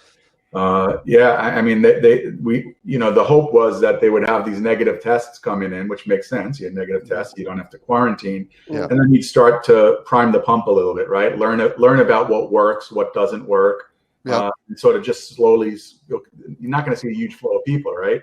And now it starts moving. Really good contact tracing, everything like that. Yeah, and then you can start ramping up gradually. Yeah. But, so Dan, you're in New York now. Yes. And you're quarantining. You and your son are quarantining. Yeah. Correct. And is that because we go to Maine in a couple of weeks. We're from the state of Massachusetts, and Maine doesn't like Massachusetts, so we as Massachusetts residents have to go to Maine and quarantine for 14 days. Or if we have a negative COVID test and the test is no older than 72 hours, that's our sort of get out of quarantine free card. Did New York offer anything like that? New York does not have that. Hawaii doesn't have that. So you're required for the 14 days, which makes absolutely no sense. Some of the quick tests, the reliability is not good. So we're doing the test at our local hospital. So basically our primary care physicians gave us a prescription, which allowed us to get into the hospital, which is it's a 24-hour return, but it depends. Really? Yeah, but it could be as long as 48 hours just because of volume, right? But that's good. That's 48 hours is good. Yeah, and that's the only way that allows us to do this, right? Because otherwise, if we hadn't found a way to do it, we could have lied, right? Because it's self-certification, so there's a form you have to download from the main website, and then you basically are self-certifying, right? But you have to provide it if you get stopped for any reason. But you don't have to I don't have to hand it in as I go over the border, but yeah, so Dan, you've got to quarantine for 14 days in New York, and then when you go back to Hawaii, you've got to quarantine for another 14 days. That's correct. Wow. So a question about Airbnb. Airbnb was always a point in Hawaii because of the diminished local inventory, because of the demand for Airbnb and so forth. Has it gone up or down because of this self-quarantine requirement? Because obviously a hotel with a room without food, even if it's delivered, it's still a jail, as compared to a place that has facilities that you can stay 14 days before staying longer, hopefully. Has it changed the spectrum for Airbnb within the market itself? Yeah, a lot of counties have actually stopped vacation rentals. So Maui and Kauai stopped it. I think Honolulu still allows it, but you just have so few people coming in, and the ones that are coming in are usually breaking quarantine. So. Well, 5,000 is nothing compared to the American who went up to Canada and apparently is facing a $500,000 fine. My God, what was he? Patient zero for Canada. So the Canadians are serious. So apparently he just went up there, right? I don't know his whole story, but he went up there, checked in, didn't declare, didn't take a test, didn't quarantine. So they gave him one ticket. And then the hotel where he was staying knew that he was out and about. So the hotel called a tip line and it basically blew the whistle on the guy. So they arrested him again. And and apparently he can face up to a $500,000 fine because he didn't leave the first time. I can tell you from actually, it's a business model for us right now for the hotel I have up in Vancouver as a client. They're very serious about their certification program. I mean, fortunately for us, the hotel, why we went for these is the people that do have to quarantine for essential services and travel and so forth, they come in and we're all suites so they can stay for 14 days. But the hotel is connected to the verification process. Right. They verify that person is not leaving their room. There are times that they are allowed out if they need to smoke or go out, they just want to get outside. There's an area that they go to, and the hotel monitors and certifies that person fulfilled the quarantine requirement of staying within their room. We have certain floors that is on, and that's what they monitor. We monitor the elevator usage. We monitor the stair usage. There's cameras on. It's amazing, but it's a business model that's been productive because we keep occupancy in there. But they're serious. They look for license plates on cars. They look for. I mean, they don't want us there. Right. Well, they don't want us bringing in the virus, right? So this guy was apparently just like, I don't know, he thought he was going to Texas or something, right? So he just treated it like he was going somewhere else in the States. So that's it. He was the lieutenant governor of Texas because he loves, was just saying, let the old people die. We were good. Whatever starts business. It is what it is, right? Well, the Canadians, it's a smart country up there. They figured out they didn't need to actually build a wall to keep out America. They just fine you for $500,000. No one's ever going to know.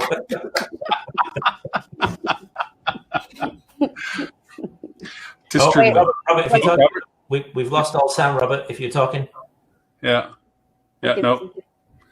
Well, Robert has gone silent for us. Have you Robert, he can't defend himself. Dan, do you want to say something? Now's the time. Dan, here's your chance. Hotels that Lauren was talking about in Canada, where they watch you, about the hotels in New York where they're quarantining the homeless. They just let you go out in order to get your heroin fix and harass people, and then you have to go right back in. No. Wait, are you speaking from experience, Dave? Reading the news. You have to go out for a couple of minutes now. You got a long sleeve shirt on, right? You got a long sleeve shirt on, don't you, Dan? Yeah. I did remarkable because from the impact of marketing perspective, literally, it's a multifaceted what targets we are doing and what contingencies if that market turns into a hotspot and whether we want the business from there. We have our feeder market cycles, which are all off whack right now anyway. We're going into a fall season. I mean, I know that when Ed asked you about the leaf season, it's like, no, it goes to the Tennessee Valley first, works its way up. You're on the latter side of the peeping season. You're not the early side of it. But all said and same, right now, there's a lot of interest in doing that drive travel, but isolated. Some of the hotels that are in the belt that I know about and deal with, they're not getting the demand cycle. But sure as heck, the Airbnb and vacation rental market in that area is doing very well. Well, the leaf peepers so it's actually the other way around. So it starts first up here and works its way south. Oh, sorry. You're absolutely right. Oh, gosh, I'm trying to be smart, and it's absolutely right. But actually, the leaf peeping market up here is huge up here in New England, but it's bus driven. So you cannot like locals, like I would never go up to Vermont on an October weekend or a late September weekend because it's just a congestion of coaches, right? It's just big buses full of tourists. Mostly not American, although some, but a lot of people from overseas who want to see, the New England fall. So yeah, I mean, locals would never go up there on a weekend, but those people aren't going to be here, right? You can't get in a coach, right? Even with masks on, you're not going to sit. Nobody smart is going to sit in a bus for 6 hours driving through whatever with people all around you. So there's not going to be much in the way of leaf peeping or fall foliage season up here anyway. Down there it might be more. In the South it might be different. I mean, having grown up there, you used to just get in your car and go, ride up to the Smokies and, see what you could see, or even North Georgia, where I'm from, you could just, you just get in your car and go up there. I don't know if maybe since then it's turned into something bigger.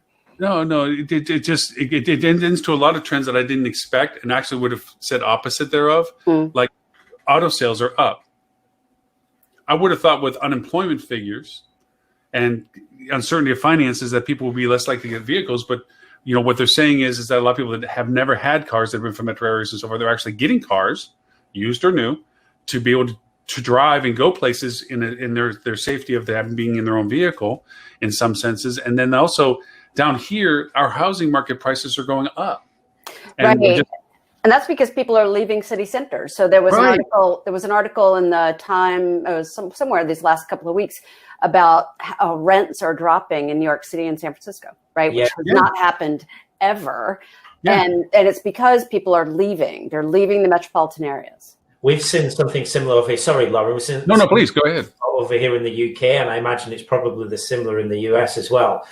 Because I'm just selling a house right now. As soon as lockdown was kind of lifted, we went and put our house on the market, and I was just surprised at just how buoyant the house market has been.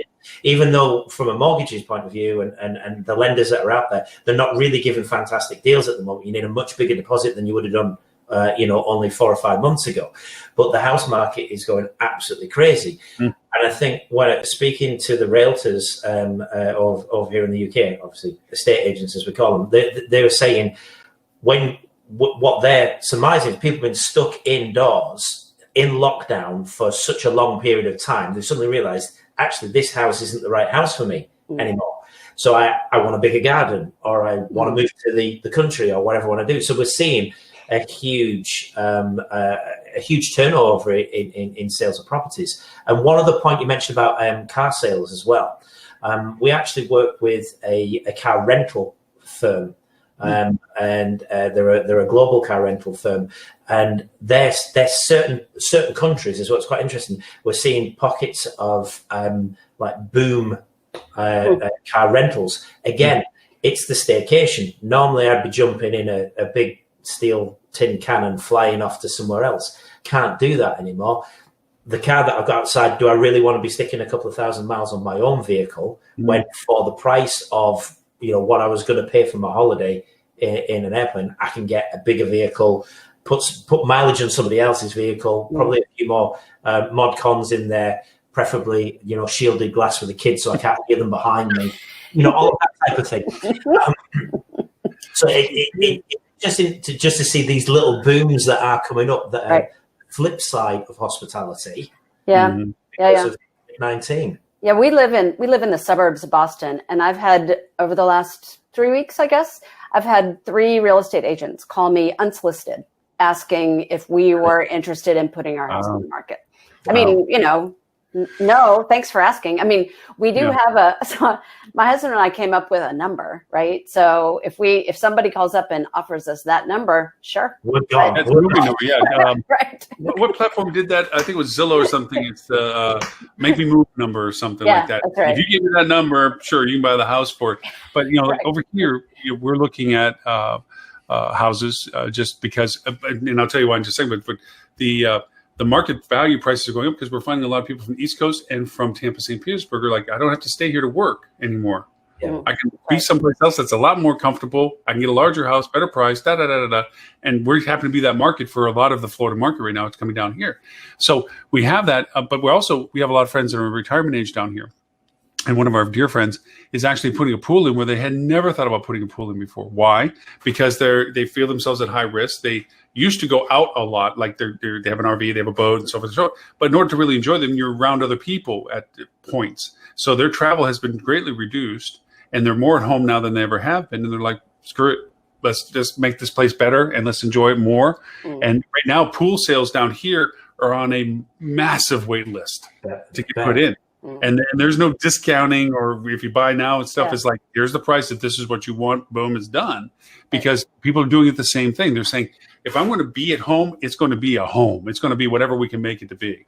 And we've found as well, there's been people, and I forget whether it was mentioned on this show or whether I've seen it somewhere else, but they're saying that no, in fact, it was in the group, the business group that I mentioned earlier on. People are having domestic work done, so like new kitchens and various other things. They're surmising that the money that was meant to be the vacation money that we'd be spending on air flight and all the rest of it. Okay, let's renovate the house. Let's do this. Let's do the other. So putting a pool in doesn't surprise me, because we were thinking about doing the same. We were going to put a pool in, but for 50% of the year it's going to be an ice skating rink because it's that cold. And then the other 50% of the year it's probably still going to be too cold to use it, so we decided against it.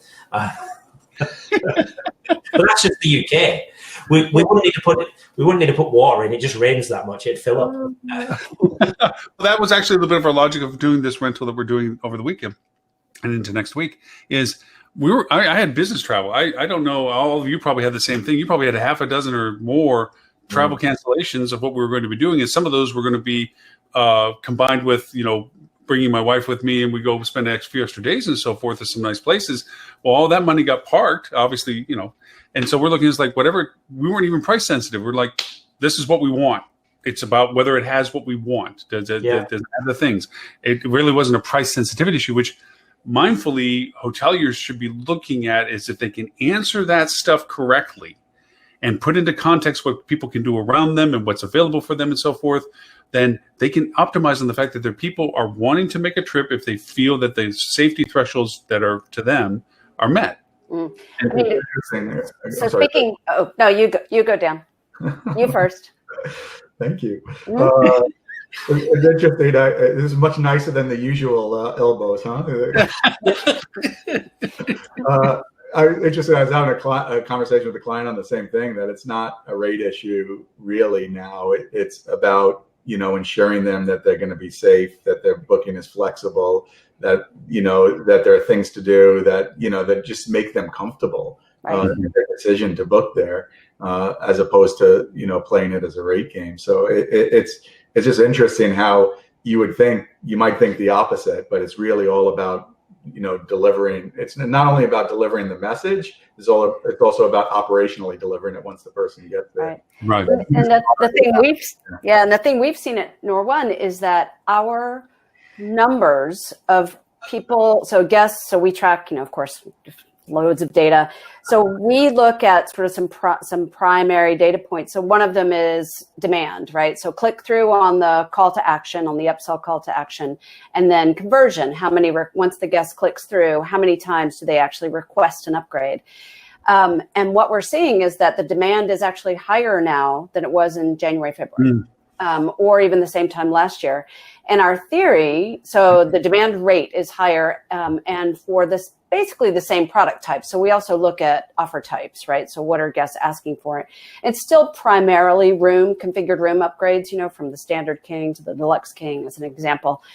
But our theory is that guests are paying lower rates, right? They're just booking at lower rates because rates are just lower than they were this time last year.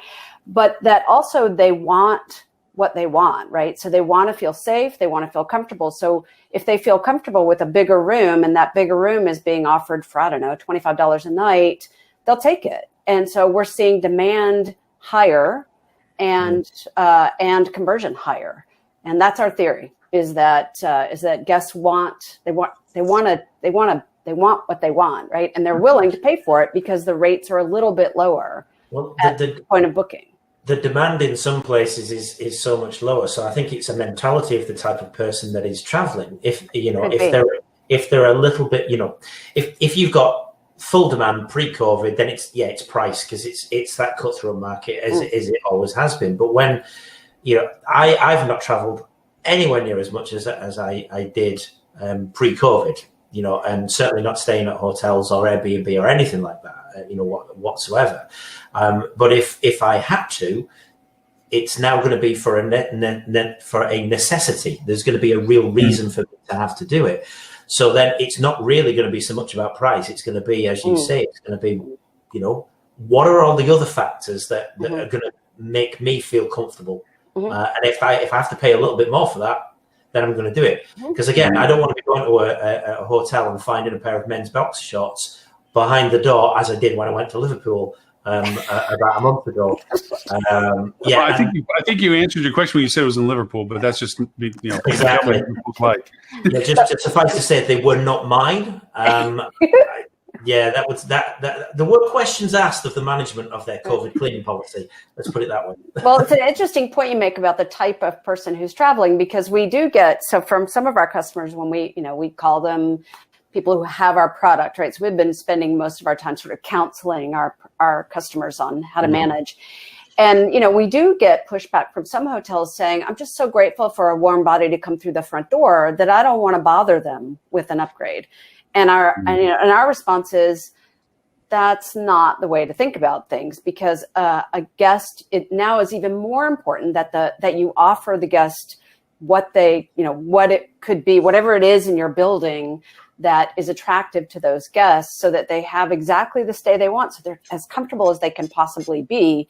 And the types of people who are traveling tend to be people who, it doesn't have anything to do with their risk. It has everything to do with economics, right? Because people who've lost their job and, who are struggling financially, they're not going to travel anyway, right? That's the last thing that they don't have the disposable income to travel. People who do travel do have that income. And so this is the right time to make those, and it's a better time even than before. Well, the income or the credit card limits. They're going to go big, right? Yeah, there's two platforms I'd like to add into this dialogue that have been extremely helpful, especially for brand properties right now, because brand is so much of a zombie. It's just a walking. It's there, but it's not there. And you can't really modify what your content is. There's so many brand hotels the website doesn't fulfill any of this at all.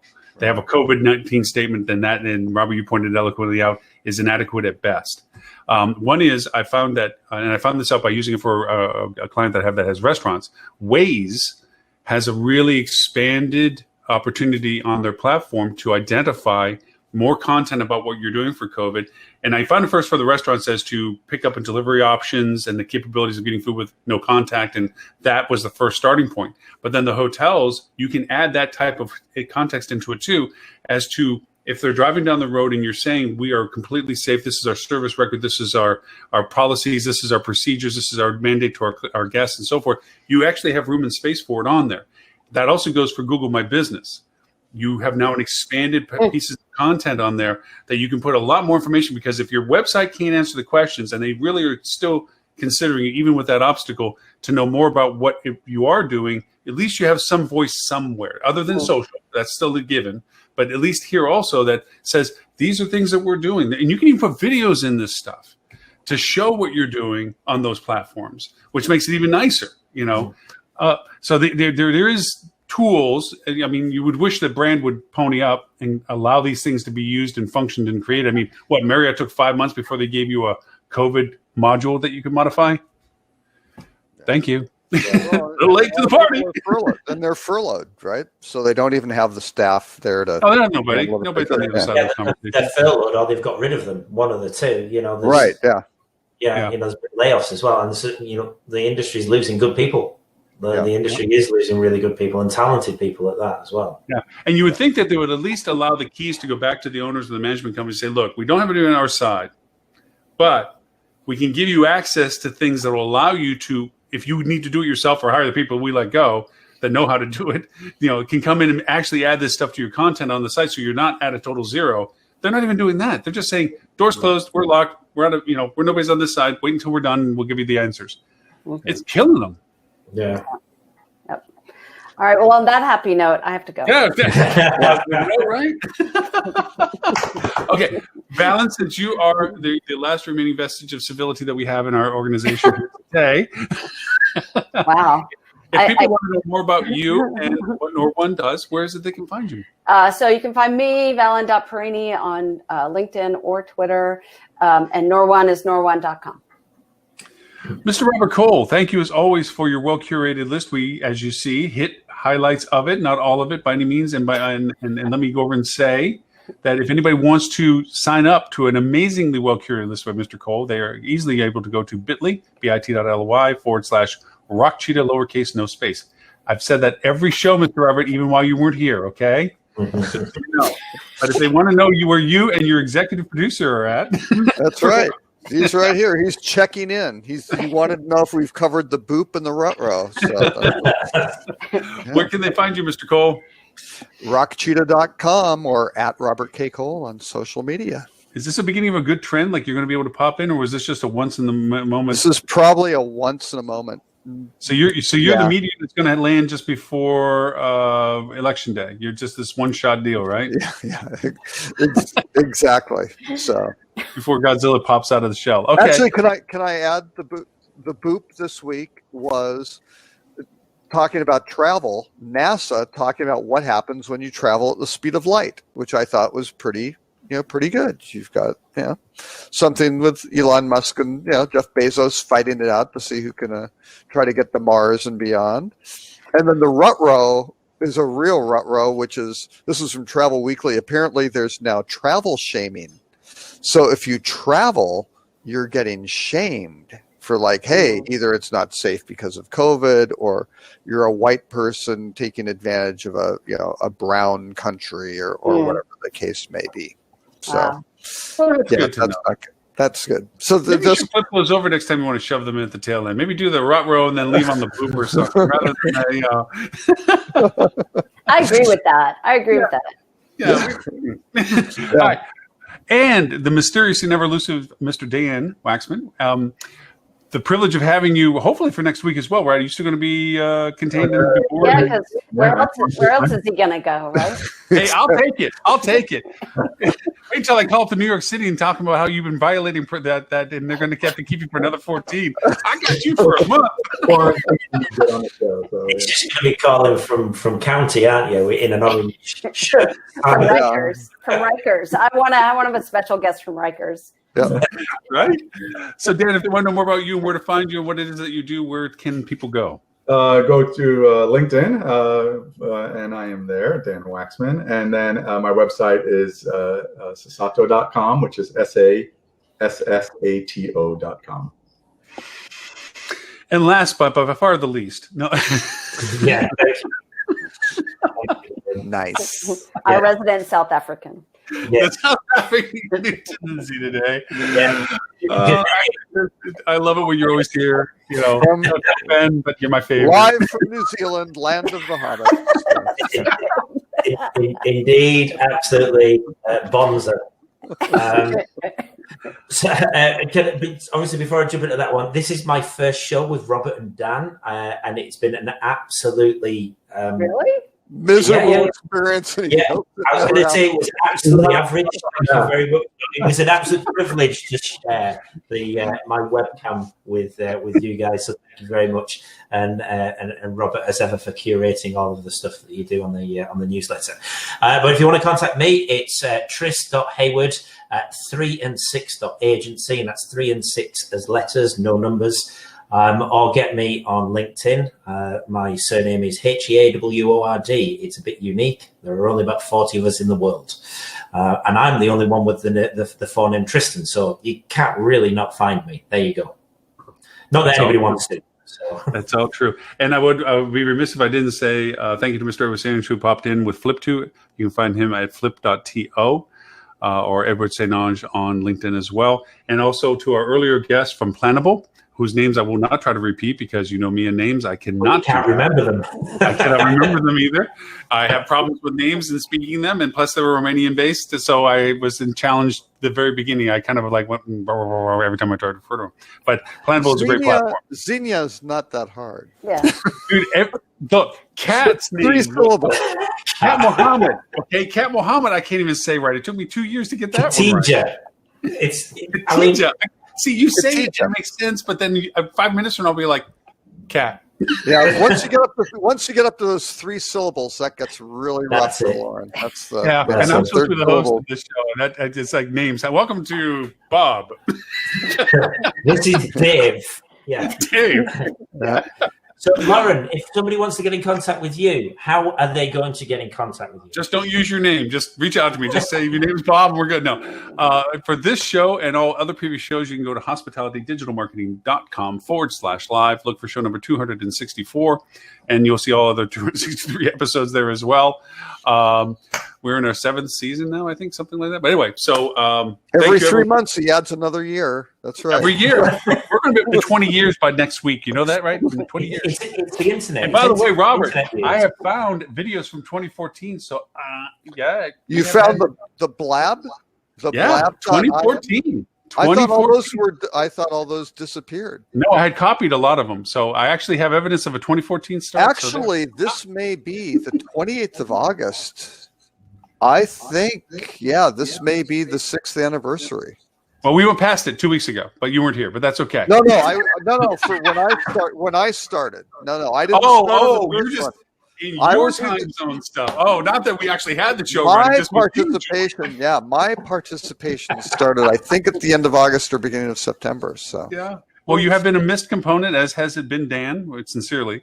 So, 2014, 15, 16, 17, 18, 19, 20, 6, Lauren. And we're now, because of 2 weeks ago, in our 7th year. In our 7th year. Okay. Wow. If you feel better, I'll still say 6. It's okay. Yeah. The fact that we've been around that long is already too long, right? No. Yeah. Thank you very much, as always. Thank you, everyone that was on the shared cast on all the other platforms. Just as a reminder to everyone, we do translate this into 10 other languages. Romanian will be one of them this week because of our guest co-host. We also rebroadcast this and Sydney time at 11:30 Wednesday mornings, and also recast this UK time, which is somewhere close to South African time, on Wednesdays for the EU as well. Sorry, and we do have also a podcast that we do, which we simulcast back at those same times right after those shows as well. So I have a question. Thank you. I have a question. Yes. Are the translations subbed? Are they dubbed or subtitled? No, the subtitle. I don't even try to do the dub. Oh man! No. Right. I do the subtitles with them. I did my podcast where I did do the audio over in Spanish. It was a girl voice that I used, and that AI did really well. Actually, I got a compliment for it. But that work is so much of a pain in the butt. Oh my god! Because you know what? I tend to talk a lot. Even in 20 minutes, I talk a lot. And if I only had to do it in blocks of 500 words, it took me like 10 downloads before I could actually get all the words translated to the right language. Then I had to edit that stuff. Then I had to put it into the language. Then I had to read it. And I'm like, yeah, it's not worth the extra audience to do that. You're okay. When it comes to me and Ben, any translation just doesn't understand the accent. It just wants question marks. You guys are terrible. I want to let you know, when I do the transcripts for the whole show, I have to look you out and actually go in and go, no, he didn't say I know the Queen is dead. Long live Trump, the Queen is dead. Yeah, no, it's not. Yeah. I mean, some of the stuff that comes out of translations, you're like, how did you get that from that? I mean, what? I've told you, I've got a Ford. I've had my last 4 or 5 vehicles have all been Fords, but I have to put on my fake American voice to use the voice control so I can call my wife when I'm in the car. So if I call and I have to say something like that, it goes, "You want to play David Bowie?" I'm like, "No, I don't. What? I did not ask for that. I want to make a phone call." So I have to put my poshest fake American voice on. It sounds terrible. But let's hear it. I want to hear it. I want to hear it. Oh no! I'll save that one for next week. Oh no! Next time you're on, Robert. Tris, I had to fix Ben's voice when he jumped on the show last week. It literally said Obama sucks because he said Edward StOnge, but for some reason Orange went to Obama. And I'm like, no. Oh, that's brilliant. In fact, I'm gonna hack into his LinkedIn. I'm gonna make that his little title. Obama sucks.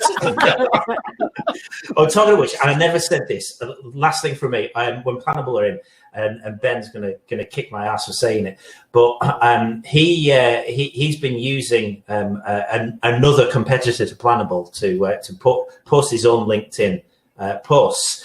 And when he first did it, he put in a test post that just literally said test post, but forgot to turn it off, and that went live yesterday on his LinkedIn. So I quickly messaged him and said, "Yeah, dude, did you mean to send that? Because I'm about to like it, so everybody in my social circle can see it as well.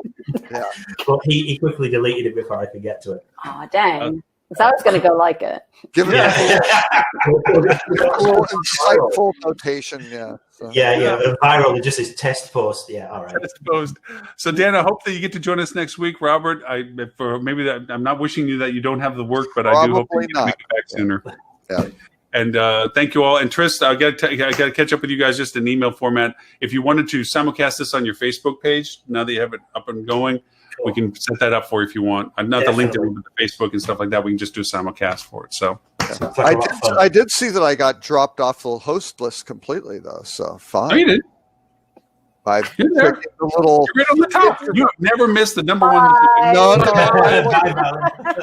Robert, you're on the top. You're on the top of the list, dude. If I hit the little information button here within your whatchamacallit, live webinar. Oh no, you're not in the list anymore. That list, yeah. I put in Tristan, because I only have 10 spots, but then I have to go over and put out 20 invites. So you said you weren't going to be around for a while, so yeah. Fine. Okay, guys. Dan. Bye, everybody. Mommy and Daddy are fighting again, Dan. I'm going to go. I'm going to go hide in my room. I'll see you all. Have a great weekend. Bye.